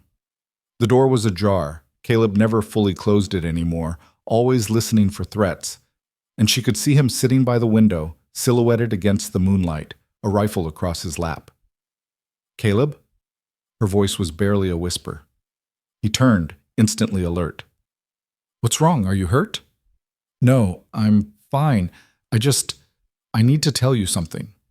Eleanor crossed to him, her heart hammering. "Something important." He set the rifle aside, giving her his full attention. In the moonlight, his face was all sharp angles and shadows, beautiful and dangerous and deeply beloved. "I'm pregnant," Eleanor said, the words tumbling out before she could lose her nerve. "About 2 months, I think. I've been trying to find the right time to tell you, but with everything happening with Callahan, I'm sorry I waited." Caleb went absolutely still, so motionless he might have been carved from stone. For a long, terrible moment he said nothing, and Eleanor's heart sank. Then he stood, crossed to her in 2 strides, and pulled her into his arms with a fierceness that took her breath away. "A baby," he whispered against her hair, his voice rough with emotion. "We're going to have a baby. You're not angry that I didn't tell you sooner?" "Angry?" He pulled back to look at her, and Eleanor saw tears gleaming in his eyes, the first time she'd ever seen him cry. "Eleanor, you've just given me something I never thought I'd have again. Hope for a future, a family, something to build instead of just protect." His hands cupped her face, thumbs brushing away tears she hadn't realized she was shedding. "I'm terrified, yes. But angry? Never." They held each other in the moonlit room, and Eleanor felt something shift inside her. Not just the tiny life growing in her womb, but her own heart, expanding to encompass this man and the fierce, protective love he offered. "We need to end this thing with Callahan," Caleb said finally, his voice hardening with resolve. "Before the baby comes. Before you're more vulnerable. I won't have you and our child living under threat. What will you do?" "Whatever it takes." The promise in those words was dark and absolute. "I'll give him one more chance to walk away. If he refuses, I'll end him. I won't let anyone threaten my family, Eleanor. Not ever again." The attack came 2 weeks later on a night when the moon was dark and clouds obscured the stars. Eleanor woke to Caleb's hand over her mouth, his voice urgent in her ear. "Don't scream. Get dressed, quickly and quietly. They're here." Terror flooded through her, but she forced herself to move, pulling on her dress with shaking hands while Caleb gathered weapons. Through the window, she could see nothing but darkness, could hear nothing unusual, but she trusted his instincts completely. "How many?" she whispered. "At least 3, maybe more. They're surrounding the house." Caleb pressed a pistol into her hand, his face grim. Remember what I taught you. If someone comes through that door who isn't me, you shoot them. Don't hesitate. Don't warn them. Just shoot. A crash from downstairs made them both freeze. Glass shattering, the sound of the front door being kicked in, boot steps heavy on the wooden floor. "Eleanor Mercer!" Reed Callahan's voice echoed through the house, slurred and angry. Come out wherever you are. Time to settle accounts." Caleb's hand found hers in the darkness, squeezing once. "Stay here. Lock the door behind me. Whatever you hear, don't come out." Caleb, no! But he was already moving, rifle in hand, heading for the stairs with the kind of deadly purpose that made him more predator than man. Eleanor heard the door lock click, heard his footsteps descending, heard Reed Callahan's mocking laughter cut short by Caleb's voice, cold and hard. "You made a mistake coming here, Reed." The gunshot that followed was deafening, then another, then more in rapid succession.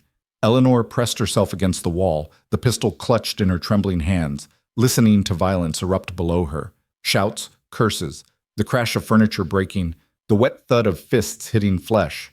She wanted to run down, to help Caleb, but his orders kept her frozen. "Stay here. Lock the door. Don't come out." More gunshots, closer now, someone screaming in pain. The house shook as bodies slammed against walls. Then silence, sudden and complete. Eleanor's breath came in ragged gasps as she waited, praying, pleading with every force she could think of that Caleb was still alive down there. The seconds stretched into minutes, each one an eternity. Footsteps on the stairs, heavy and slow. Eleanor raised the pistol, her hands shaking so badly she could barely aim. The footsteps reached the landing, paused outside her door. "Eleanor?" Caleb's voice, rough and pained. "It's me. Open the door." She fumbled with the lock, wrenched the door open, and gasped. Caleb stood there, covered in blood, his shirt torn, a gash across his forehead, his knuckles split and raw. But he was standing, alive, and that was all that mattered. "Are you hurt?" Eleanor reached for him, trying to assess the damage. "Not my blood, mostly." He swayed, catching himself against the doorframe. Callahan brought 4 men. 2 are dead. 2 ran when they saw how it was going. Reed himself. Caleb's expression hardened. "He's downstairs, still breathing, but he won't be causing problems anymore." Eleanor followed him down the stairs, her stomach churning at the carnage. 2 bodies lay sprawled in the main room, one near the broken door, another by the overturned table. Blood spattered the walls, darkened the floor, made the air thick with the copper stench of violence. Reed Callahan lay propped against the wall, clutching his side where blood seeped between his fingers. His face was a mask of pain and hatred, his breath coming in wet, labored gasps. Caleb stood over him, rifle pointed at his head. "You should have walked away, Reed. I gave you chances. Now look what your revenge cost you." "Go to hell, Mercer," Reed wheezed. Should have killed you when I had the chance." "Yes," Caleb agreed quietly. "You should have, but you thought you were clever, thought you'd hurt me through my wife. That was your fatal mistake." His finger tightened on the trigger. "Any last words?" Eleanor's hand closed on Caleb's arm. "Don't." He looked at her, surprise flickering across his blood-streaked face. "Eleanor, this man tried to kill us. Tried to kill you and our child." "I know, but if you kill him now, like this, it's murder. Not self-defense, not protection, just revenge." Her voice steadied as she spoke, drawing on strength she hadn't known she possessed. "You're better than that, Caleb. We're better than that." For a long moment, Caleb stared at her, and Eleanor could see the war raging behind his eyes, the ingrained instinct to eliminate threats permanently warring with the man he was trying to become, the father he wanted to be. Finally, slowly, he lowered the rifle. "You're right," he said, his voice rough. "I'll ride for the sheriff. Let the law handle this." He looked down at Reed. "But understand this, Callahan. If you ever come near my family again, law or no law, I will end you. That's not a threat. It's a promise." Reed's laugh was more of a cough, blood flecking his lips. "Big talk. From a man who lets his woman make his decisions." Caleb's boot connected with Reed's wounded side, drawing a scream. "My woman," he said coldly. Just saved your worthless life. I'd show some gratitude if I were you." He turned to Eleanor, his expression softening. "Can you watch him while I ride for the sheriff? Keep the rifle on him. If he moves, shoot him in the leg." Eleanor nodded, taking the rifle with hands that had finally stopped shaking. "I can do that." Caleb kissed her forehead, gentle despite the violence he'd just committed, despite the blood that stained them both. "I'll be back as soon as I can. Lock the door behind me." He rode out into the darkness, and Eleanor stood watch over Reed Callahan and the bodies of his men, over the wreckage of their home and the blood that stained everything, and understood with terrible clarity that this was what love meant in this harsh place. Violence and protection intertwined, survival measured in bullets and choices, family forged in fire and defended with absolute ferocity. Outside, the first light of dawn began to touch the sky, and Eleanor placed her free hand over her belly, over the child growing there, and silently promised that their baby would grow up knowing both sides of its father, the dangerous man who would kill to protect them, and the gentle one who had chosen mercy when vengeance would have been easier. Both men were real, both were necessary, and Eleanor loved them equally. The sheriff arrived with Caleb just as full daylight broke over the mountains, bringing with him a deputy and the town doctor. Sheriff Tom Hendricks was a grizzled man in his 50s who'd seen enough frontier violence to be unfazed by the carnage in Caleb's house, but his eyes softened with concern when he saw Eleanor standing there with the rifle, her dress stained with blood that wasn't hers, her face pale but resolute. "Mrs. Mercer," he said gently, "you can put the weapon down now. We've got this handled." Eleanor lowered the rifle, her arms trembling from having held it steady for over an hour. Caleb was beside her instantly, taking the weapon from her shaking hands and pulling her against his chest. She could hear his heart hammering, could feel the tension still coiled in his muscles despite the immediate danger having passed. The doctor knelt beside Reed Callahan, examining the wound in his side with professional efficiency. "He'll live, but he needs surgery to remove the bullet. We'll need to get him to town quickly." "Do what you need to do," Sheriff Hendricks said, then turned his attention to the two dead men. "Anyone know who they are?" "Drifters Reed hired," Caleb said, his voice flat. "Probably promised them money or a share of my cattle to help him settle an old score. Their names don't matter. They made their choice when they broke into my home in the middle of the night." Hendricks walked the room, taking in the broken door, the shattered windows, the evidence of the violent struggle that had taken place. "Walk me through what happened, Mercer, start to finish." Caleb recounted the night's events with the same methodical precision he applied to everything, waking to the sounds of intruders, the attack, the fight that had followed. His voice never wavered, never showed emotion, as though he were describing someone else's experience rather than his own near death. "Reed Callahan has been threatening me and my wife for weeks," Caleb concluded. "Stole my cattle, made it clear he wanted revenge for what happened 6 years ago when he and his brothers tried to run me off my land. I defended my property then, and I defended my home and my pregnant wife tonight. Everything I did was in self-defense, Sheriff. You can verify that with Eleanor." Hendricks turned to Eleanor, his expression kind but probing. "That true, ma'am? Your husband acted in self-defense?" Eleanor nodded, her voice steady despite her exhaustion. "They broke into our home. Reed Callahan called my name, threatened us. Caleb gave them every chance to leave. When they wouldn't, he protected us. That's all that happened here, Sheriff, a man defending his family." The sheriff studied her for a long moment, then nodded slowly. "I've known Caleb Mercer for 7 years. He's a hard man, no question, but he's never been the aggressor. Reed Callahan, on the other hand..." He gestured to where the doctor was preparing to transport the wounded man. "This isn't his first time causing trouble. Last year, he was accused of claim jumping down in Silver Creek, and there have been questions about how he manages to keep his ranch running when he never seems to do any actual work." "He's a thief and a coward," Caleb said quietly. "Always has been. Figured he could hide behind numbers this time, bring enough men to overwhelm me. He was wrong." The deputy, a young man who looked barely old enough to shave, was examining the bodies with a greenish tint to his face. "Sheriff, what do we do with these two?" "We'll take them back to town, notify any kin they might have. As for Callahan..." Hendricks walked over to where Reed lay propped against the wall, now bandaged but still bleeding through. Reed Callahan, I'm arresting you for attempted murder, breaking and entering, and conspiracy to commit violence. If you survive your surgery, you'll stand trial. If you don't, well, you brought that on yourself. Reed's eyes found Caleb, burning with hatred despite his pain. This isn't over, Mercer. You think the law's going to protect you? I've got friends. People who owe me. Then they can visit you in prison. Hendricks cut him off sharply. Assuming the judge doesn't hang you, which he very well might given you attacked a pregnant woman in her own home. Montana Territory doesn't look kindly on that kind of behavior. As the sheriff and his men worked to remove the bodies and transport Reed to town, Caleb led Eleanor upstairs to their bedroom, away from the blood and chaos.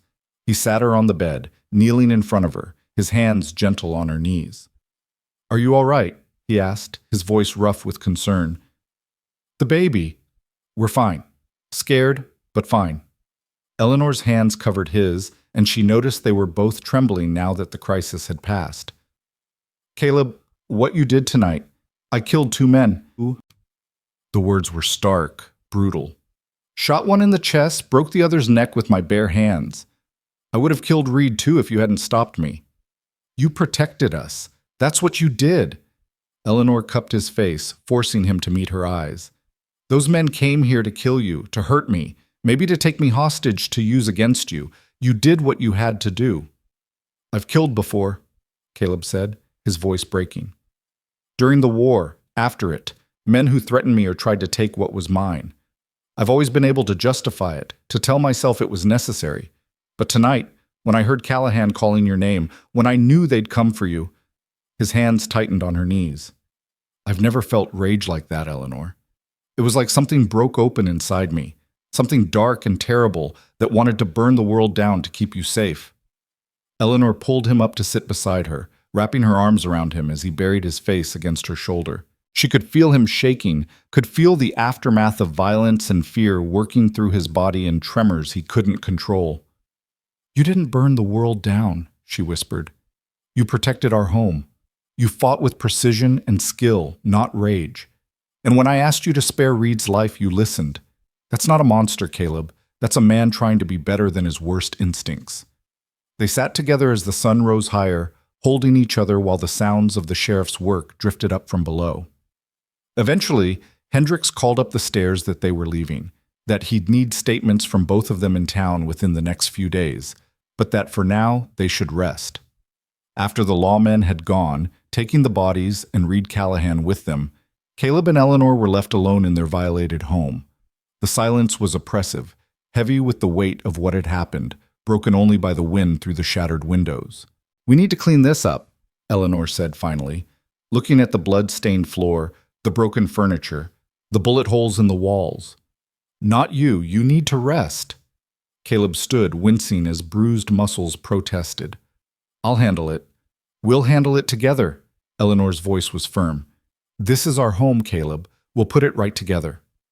They spent the day scrubbing blood from floorboards, repairing what could be fixed and making note of what would need replacing. It was grim work, made harder by Eleanor's occasional waves of nausea and Caleb's injuries. He moved stiffly, favoring his left side where someone had landed a knife that had fortunately only grazed ribs rather than sinking deep.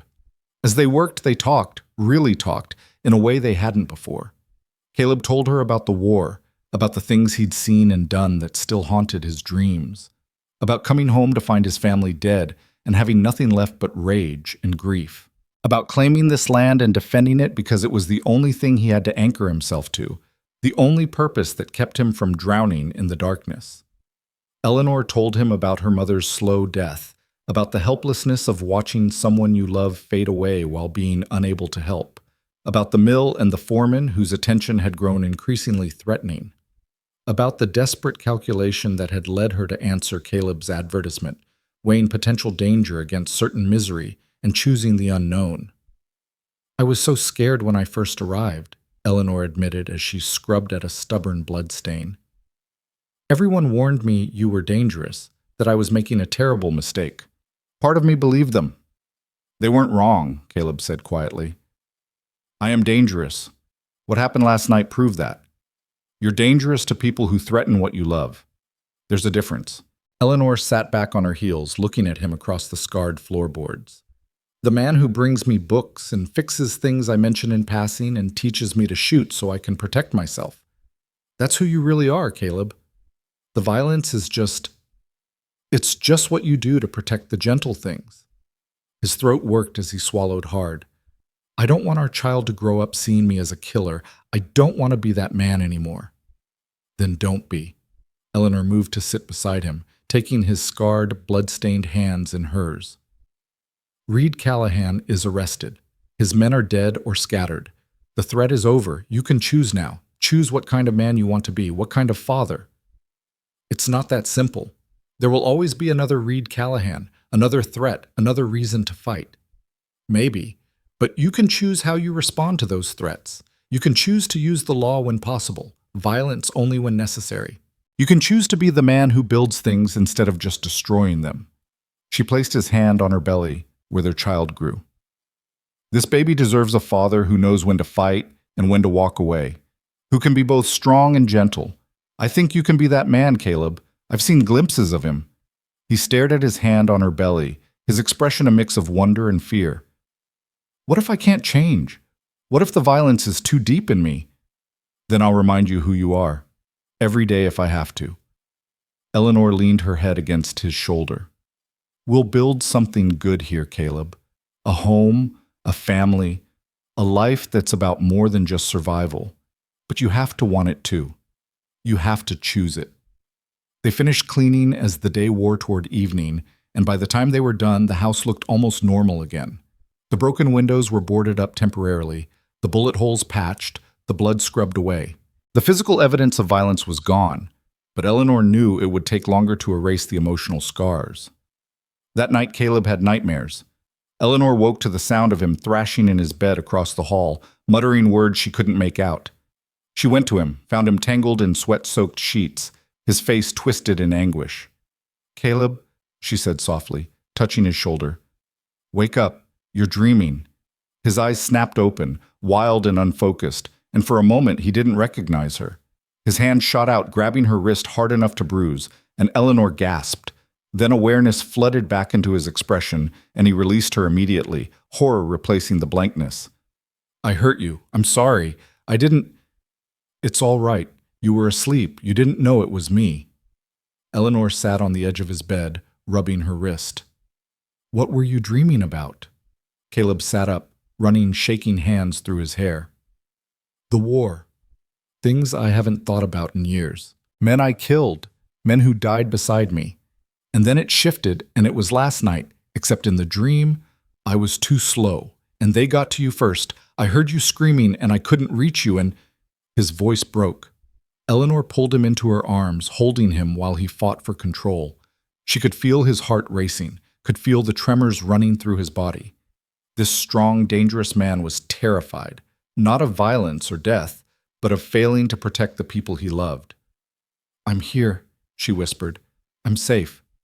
We're both safe. For now. But what about next time? What about when the baby comes, and I'm out with the herd, and someone decides to try again? The words tumbled out in a rush. I can't be everywhere, Eleanor. I can't protect you every moment. And the thought of something happening to you, to our child, because of my past, because of who I am... Stop. Eleanor pulled back to look at him, her hands framing his face. You can't control everything, Caleb. You can prepare, you can be vigilant, but you cannot guarantee perfect safety. No one can. All we can do is live our lives as fully as possible and handle threats as they come. How are you so calm about this? His voice was raw with anguish. After what happened, how can you just... Because I choose to trust you. I choose to believe that we'll face whatever comes together. And I choose to believe that the life we're building is worth the risk. She placed his hand on her belly again. This baby is going to be born into a world with danger in it.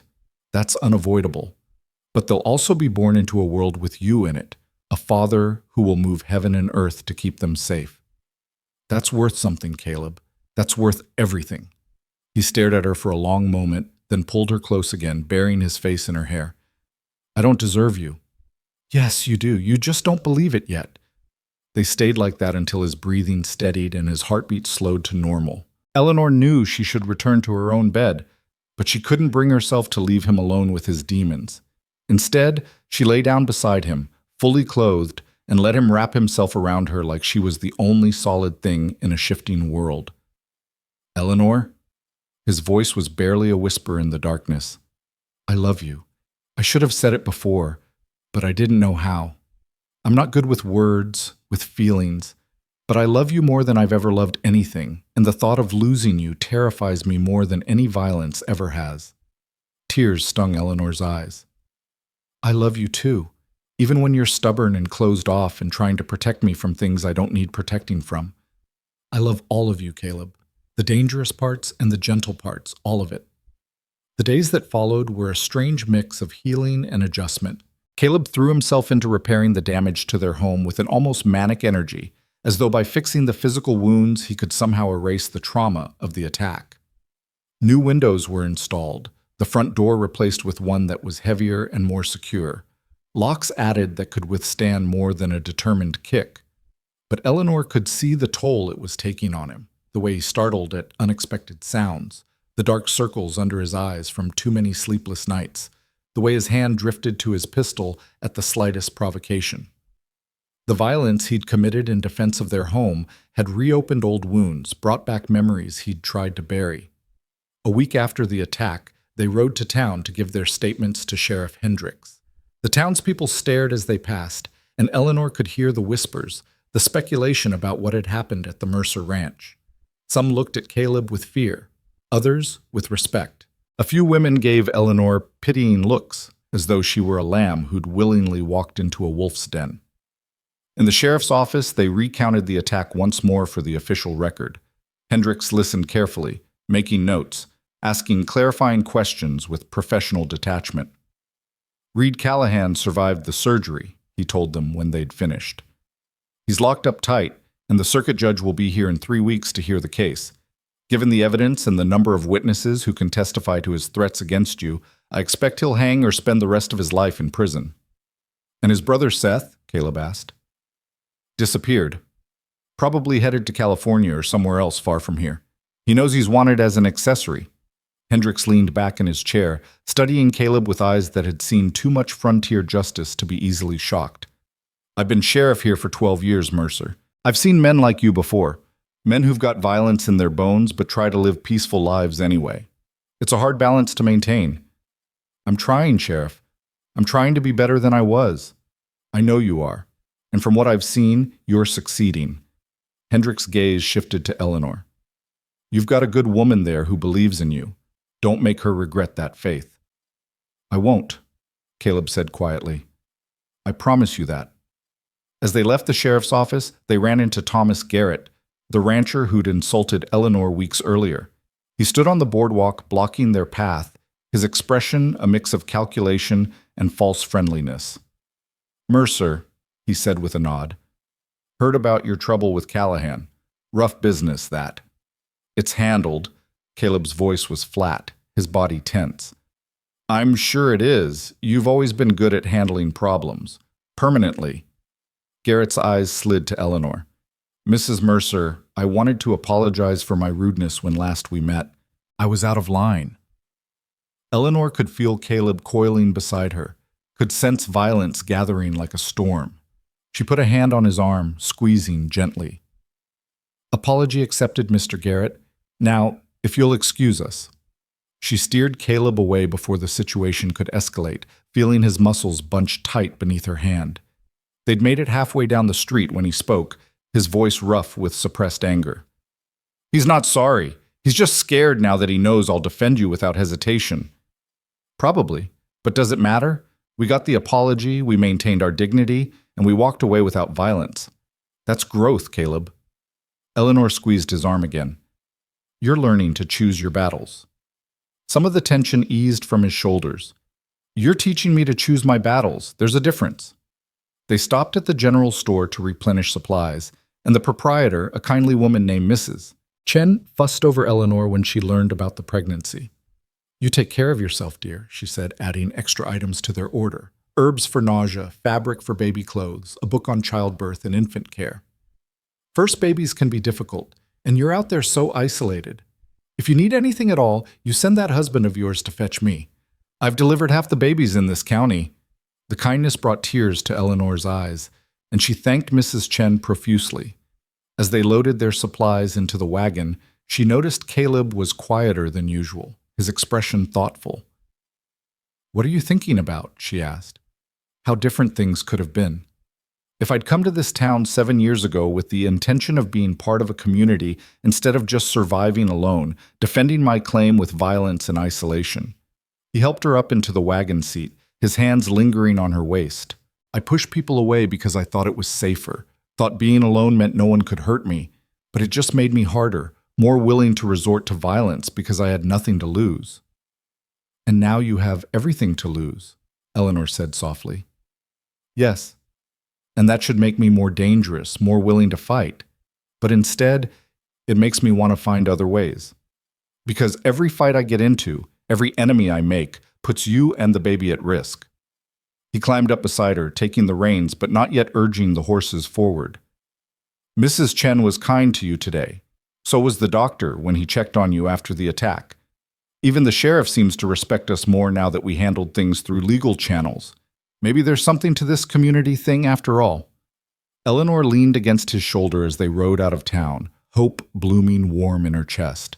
This was what she'd been waiting for, Caleb beginning to see a path forward that didn't rely solely on his ability to outfight and outshoot his enemies. Beginning to understand that strength could be found in connection as much as in isolation. The weeks passed, marked by the slow transition from autumn to winter. Snow dusted the mountains, and the air turned sharp and cold.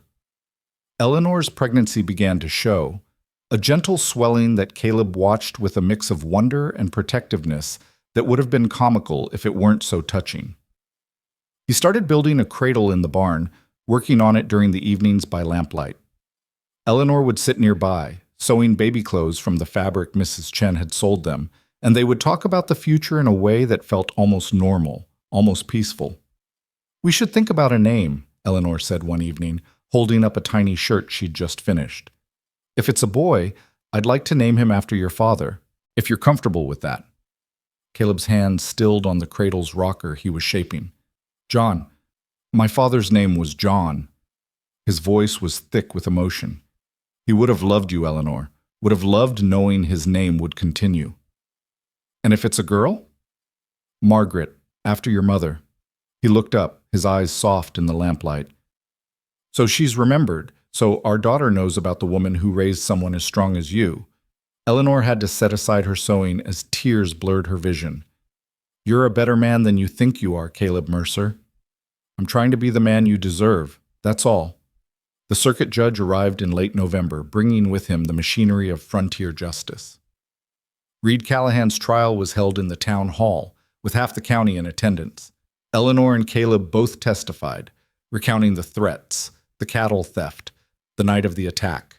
Other witnesses spoke as well. Hoskins, the stage driver, mentioned warning Eleanor about Callahan. Neighbors testified to seeing suspicious activity around the Mercer Ranch. The doctor described the wounds he'd treated. Reed Callahan, pale and diminished in prison clothes, offered little defense. His lawyer tried to argue self-defense, tried to paint Caleb as the aggressor, but the evidence was overwhelming. The jury deliberated for less than an hour, guilty on all counts. The judge sentenced him to 20 years in the territorial prison, sparing him the noose but ensuring he'd never threaten anyone again. As the guards led him away, Callahan's eyes found Caleb one last time. "I hope it was worth it, Mercer," he said, his voice bitter. "I hope she was worth everything you destroyed." Caleb stood, Eleanor's hand clasped firmly in his. "She was worth everything and more. And unlike you, I'll live to see my children grow up. I'd say I got the better end of this bargain." They left the courthouse together, stepping out into the crisp winter air. Around them, townspeople nodded respectfully, a few even offering congratulations on the pregnancy. Eleanor could feel the shift. They were no longer outsiders, no longer the dangerous man and his mysterious bride. They were becoming part of the community, establishing roots that went deeper than violence and fear. That night, in the safety of their repaired home, Caleb held Eleanor close and whispered his gratitude into her hair. Gratitude for her strength during the attack, for her wisdom in sparing Callahan's life, for choosing to build something with him instead of running from his darkness. "You saved me," he told her. "Not just that night, but every day since you arrived. You showed me there was another way to live, another way to be strong. You gave me hope when I'd forgotten what that felt like." Eleanor turned in his arms, her hands coming up to frame his face. "We saved each other, Caleb. I was drowning in Boston, and you threw me a lifeline. Now we're both learning to swim, instead of just surviving." They made love that night with a tenderness that spoke of new beginnings, of futures carefully built instead of violently defended. And as Eleanor drifted to sleep in Caleb's arms, she thought about the journey that had brought her here.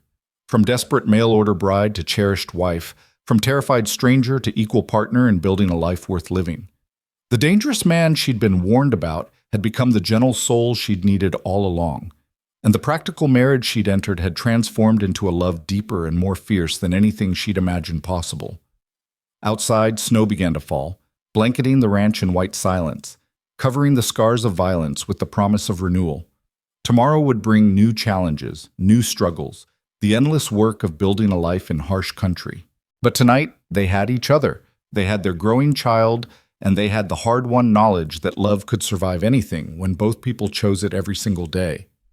That, Eleanor thought as sleep claimed her, was worth every risk she'd taken, every fear she'd faced, every moment of uncertainty that had brought her to this place, this man, this life. It was worth everything. Winter settled over the ranch with a quiet persistence that matched the rhythm Eleanor and Caleb were building together. The snow came in waves, blanketing the valley in white silence, transforming the landscape into something both beautiful and treacherous. Caleb worked harder than ever to prepare for the season, stocking the root cellar, repairing the barn roof, ensuring the cattle had adequate shelter and feed for the months ahead. Eleanor watched her belly grow round with their child and felt a contentment she'd never imagined possible. The morning sickness had passed, replaced by an energy that drove her to prepare their home for the baby's arrival. She sewed tiny clothes, organized supplies, and transformed the small room adjacent to their bedroom into a nursery. The cradle Caleb had built sat in the corner, its wood polished to a honey glow, waiting for the life they'd created together. On a particularly cold morning in late December, Eleanor was kneading bread dough when she heard horses approaching. Her hands stilled, old fear rising despite the months that had passed since the attack. Caleb was in the barn, close enough to reach quickly if needed, but the sound of multiple riders still made her pulse quicken.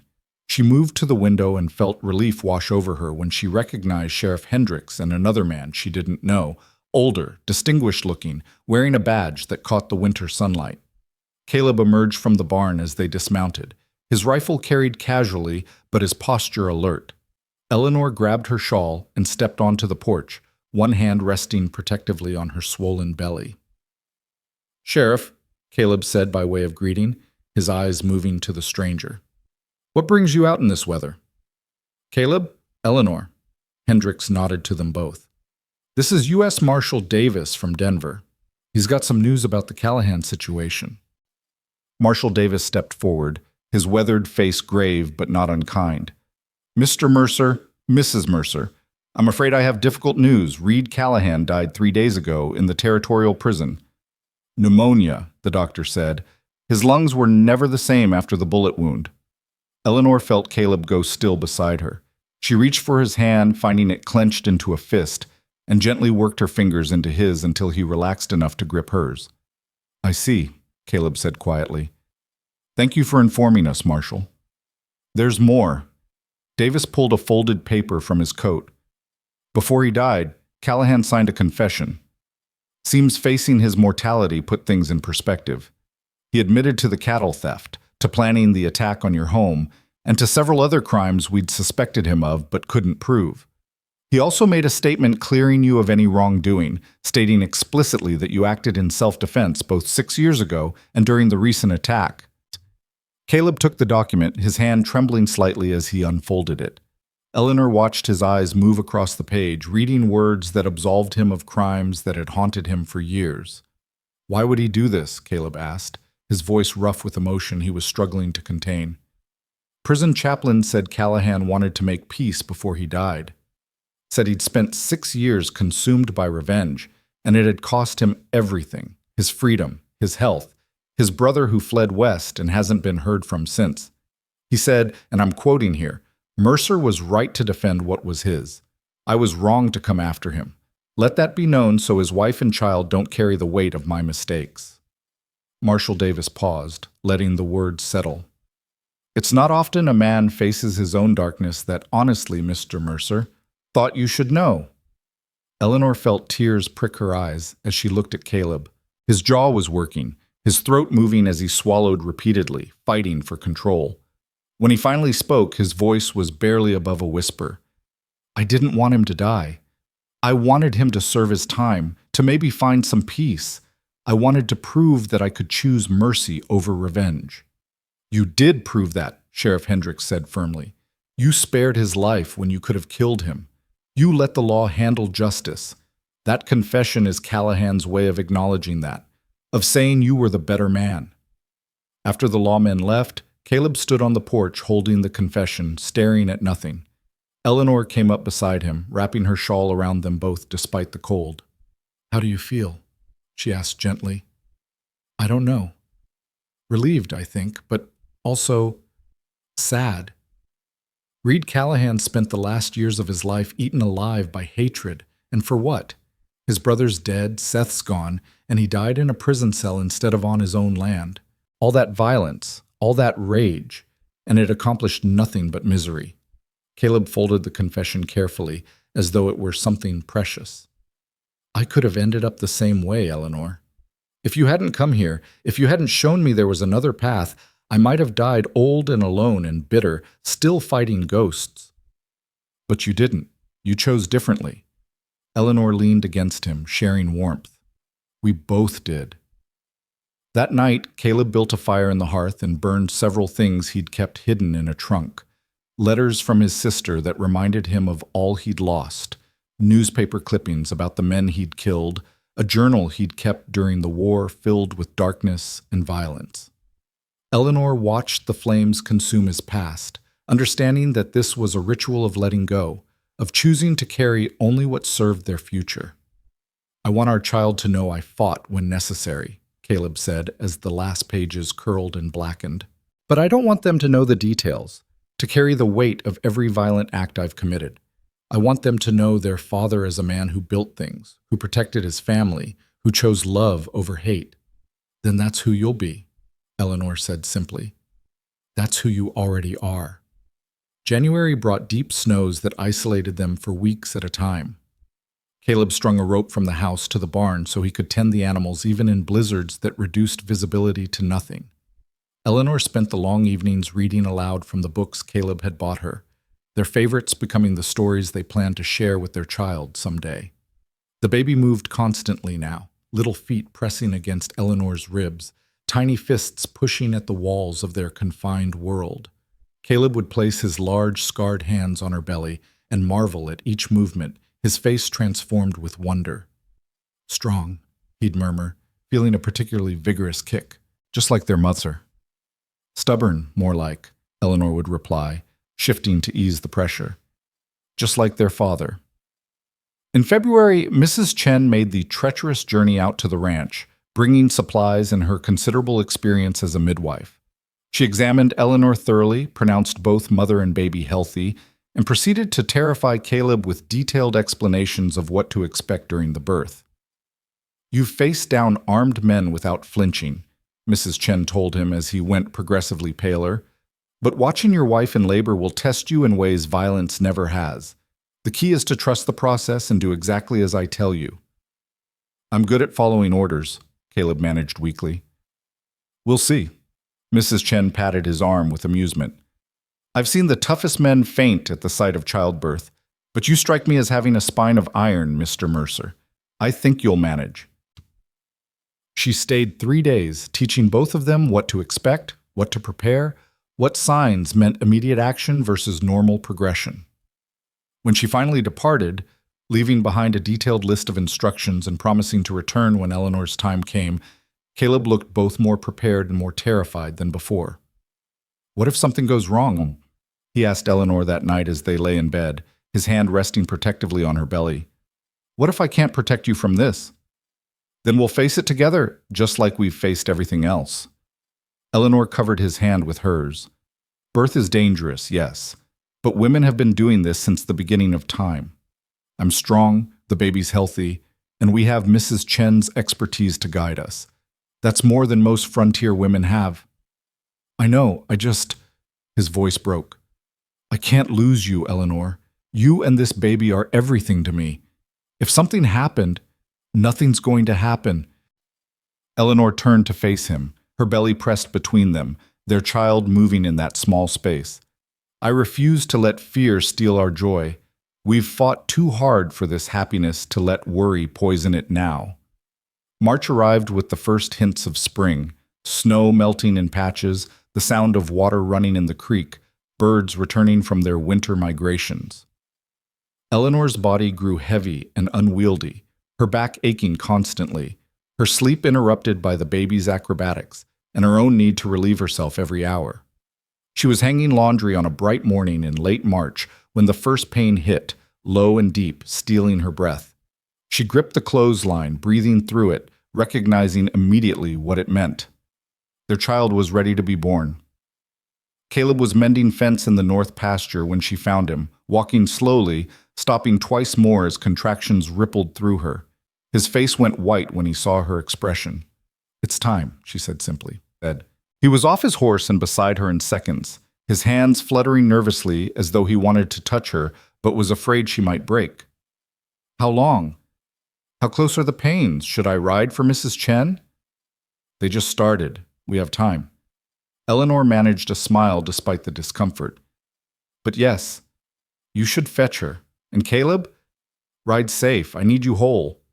He kissed her fiercely, then helped her back to the house before saddling Ranger and riding out at a pace that made Eleanor's heart pound with worry. But she trusted his skill, trusted that his need to protect her and their child would keep him careful even in his urgency. The hours that followed were simultaneously the longest and shortest of Eleanor's life. She labored alone at first, walking the house as Mrs. Chen's instructions had recommended, breathing through contractions that grew steadily stronger. She thought of her mother, wished Margaret could be here to see her grandchild born, and drew strength from the memory of her mother's courage in facing her own death. Caleb returned with Mrs. Chen in less than 2 hours, having ridden Ranger nearly to exhaustion. The midwife bustled in, took one look at Eleanor, and immediately began issuing orders. She'd brought another woman with her, her daughter Sarah, who'd assisted with dozens of births. Mr. Mercer, I need you to boil water and gather clean linens, Mrs. Chen said briskly. Then you can sit with your wife and help her through the contractions. Sarah and I will handle the rest. The labor intensified as day faded to evening. Eleanor walked, squatted, breathed through pain that seemed to split her in half, and clung to Caleb's hands as each contraction built and crested and finally ebbed. He stayed with her through all of it, his face pale but resolute, murmuring encouragement and support even as she could see the helpless terror in his eyes. You're doing so well, he told her during a brief respite, wiping sweat from her face with a cool cloth. You're the strongest person I've ever known. Tell me that when this is over, Eleanor gasped as another contraction began building. Night fell, and still the baby wouldn't come. Mrs. Chen checked Eleanor's progress with practiced hands, her expression growing concerned. The baby's positioned wrong, she said quietly.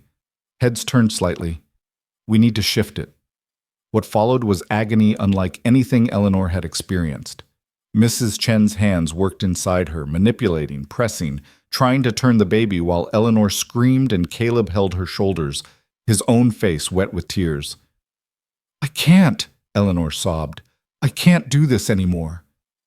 Yes, you can. Caleb's voice was fierce in her ear.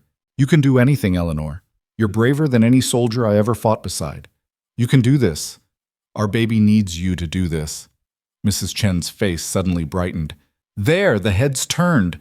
Now, Eleanor, next contraction, I need you to push with everything you have.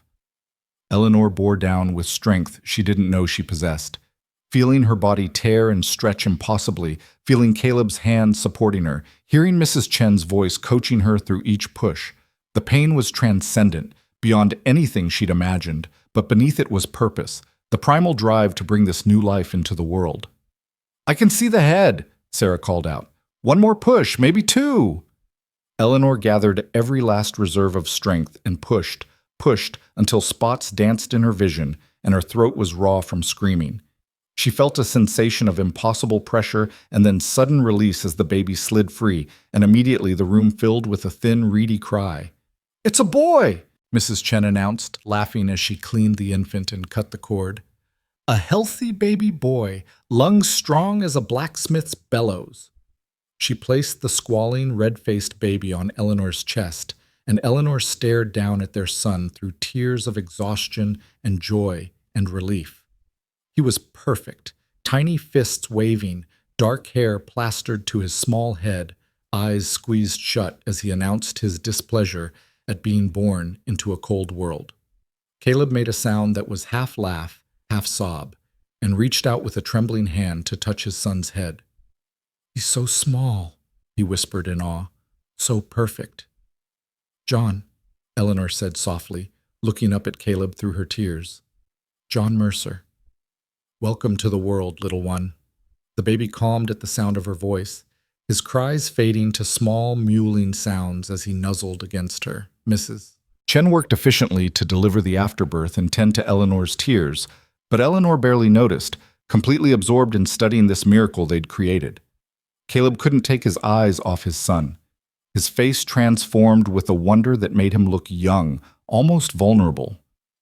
When Mrs. Chen finally finished her work and offered to take the baby so Eleanor could rest, Caleb asked hesitantly, May I hold him?" Mrs. Chen smiled and carefully transferred the swaddled infant to Caleb's arms. He cradled his son with the same careful intensity he brought to everything important, supporting the small head with hands that had dealt death but now held life with infinite gentleness. "Hello, John," he murmured, his voice thick with emotion. "I'm your father. I don't know much about being a father, but I promise I'll do my best. I'll protect you, teach you, love you more than anything in this world. You and your mother, you're my everything." Eleanor watched through exhausted tears as this hard, dangerous man who'd killed to survive met his son for the first time. And she saw the final transformation complete itself. This was no longer just Caleb Mercer, the rancher, the war veteran, the man with a violent reputation. This was Caleb Mercer, the father, the husband, the man who'd chosen to build something beautiful from the ashes of his past. Mrs. Chen and Sarah stayed 3 days, ensuring Eleanor recovered properly and teaching both new parents the basics of caring for an infant. John proved to be a good baby, nursing well and sleeping in reasonably predictable cycles, though his lungs were formidable when he decided he was hungry or uncomfortable. "He's got your stubbornness," Caleb told Eleanor on the second night, walking a fussy John while Eleanor tried to rest. "Once he decides he wants something, there's no reasoning with him." "And your persistence," Eleanor countered, smiling at the sight of her husband gently bouncing their son. "He won't give up until he gets what he needs." When Mrs. Chen finally left, promising to return in a week to check on them again, Eleanor and Caleb were alone with their son for the first time. The responsibility was overwhelming and exhilarating in equal measure. The weeks that followed were a blur of feeding schedules, diaper changes, and precious moments of watching John sleep or grip their fingers with surprising strength. Caleb proved to be a devoted father, rising instantly when John cried in the night, learning to change diapers with the same methodical precision he applied to everything, singing lullabies in his rough voice that somehow soothed the baby better than anything else. Eleanor watched him transform further with each passing day. The wariness that had defined him began to ease, replaced by a contentment she'd never seen before. He laughed more, smiled more readily, seemed lighter somehow, as though fatherhood had given him permission to lay down the armor he'd worn for so long. Spring arrived in full force, painting the valley in wildflowers and new grass. The cattle thrived, the ranch prospered, and the Mercer family settled into the rhythms of their new life. Neighbors who'd kept their distance before began stopping by, bringing gifts for the baby, offering help with ranch work, welcoming Eleanor and Caleb into the community in ways they'd never experienced before. Thomas Garrett came one afternoon in May, his hat in his hands. his expression genuinely contrite. "Mr. Mercer, Mrs. Mercer, I wanted to apologize again for my behavior last year. I've heard about your kindness to folks, about how you've helped several ranchers with their herds, about how you let the law handle the Callahan situation when most men would have just killed him. I misjudged you, sir, both of you. I hope we can start fresh." Caleb, holding John in one arm, extended his free hand. "We can do that, Garrett. I'm not the man I was a year ago. Fatherhood changes your perspective." "That it does." Garrett shook Caleb's hand firmly, then smiled at the baby. "Handsome boy. He's got your eyes, Mercer." "Poor child," Eleanor joked, and all three of them laughed. As summer deepened, the ranch became a hub of activity. Caleb hired 2 ranch hands, young men from town who needed work and were willing to learn. Having help meant Caleb could spend more time with Eleanor and John, could be present for the small daily miracles of watching his son grow and change. John was an alert baby, his pale blue eyes, so like his father's, tracking everything with fierce curiosity. He smiled early, laughed often, and showed signs of the stubborn determination both his parents possessed. Caleb would lie on the floor and let John grab his fingers, would carry him through the barn to show him the horses and cattle, would tell him stories about the land they lived on and the life they were building. "Someday this will all be yours," Caleb told John one evening as they stood on the porch watching the sunset. "But more importantly, you'll know that it was built with love, not just defended with violence. You'll know that your parents chose each other every day, chose to build something good even when the world tried to break us." Eleanor, standing beside them, leaned her head on Caleb's shoulder. "He'll know he was wanted, loved, protected, not out of fear, but out of devotion. That's the best legacy we can give him." In August, they received word that Seth Callahan had been found dead in California, killed in a bar fight over cards. With his death, the last shadow of that old conflict faded. Caleb received the news with quiet sadness rather than relief. "Another life wasted on anger," he said, holding Eleanor close that night after they'd put John to bed. Seth could have started over, built something new. Instead, he carried his hatred until it destroyed him. "I'm grateful every day that you saved me from that fate, Eleanor, that you showed me there was another way." As autumn returned, painting the mountains in gold and crimson, the Mercers celebrated John's first 6 months with a gathering at the ranch. Neighbors came from miles around bringing food and gifts, celebrating not just the baby, but the family that had become a cornerstone of their small community. Sheriff Hendricks pulled Caleb aside during the festivities. "You've changed this valley, Mercer. Used to be folks were scared of you, kept their distance. Now you're the one they turn to when there's trouble. Just last week, the Johnsons asked if you'd mediate their property dispute with the Martins. That's the kind of reputation you've got now, not as the dangerous man who'll kill you, but as the fair one who'll help you find peaceful solutions." Caleb glanced across the yard to where Eleanor sat with John, surrounded by women cooing over the baby. "I had good motivation to change, and a better teacher than I deserved." That night, after their guests had departed and John was asleep in his cradle, Eleanor and Caleb stood on their porch watching the stars emerge. The air was crisp with the promise of coming winter, and Eleanor pulled her shawl tighter. "Do you ever think about that first day I arrived?" she asked. "How terrified I was. How uncertain. Every day. I think about the courage it took for you to step off that stage knowing what people had told you about me. I think about how you could have run but chose to stay. I think about how different my life would be if you hadn't taken that chance." Caleb's arm circled her waist, pulling her close. "I was so careful to keep everyone at a distance, so convinced that isolation was strength. You proved me wrong about everything."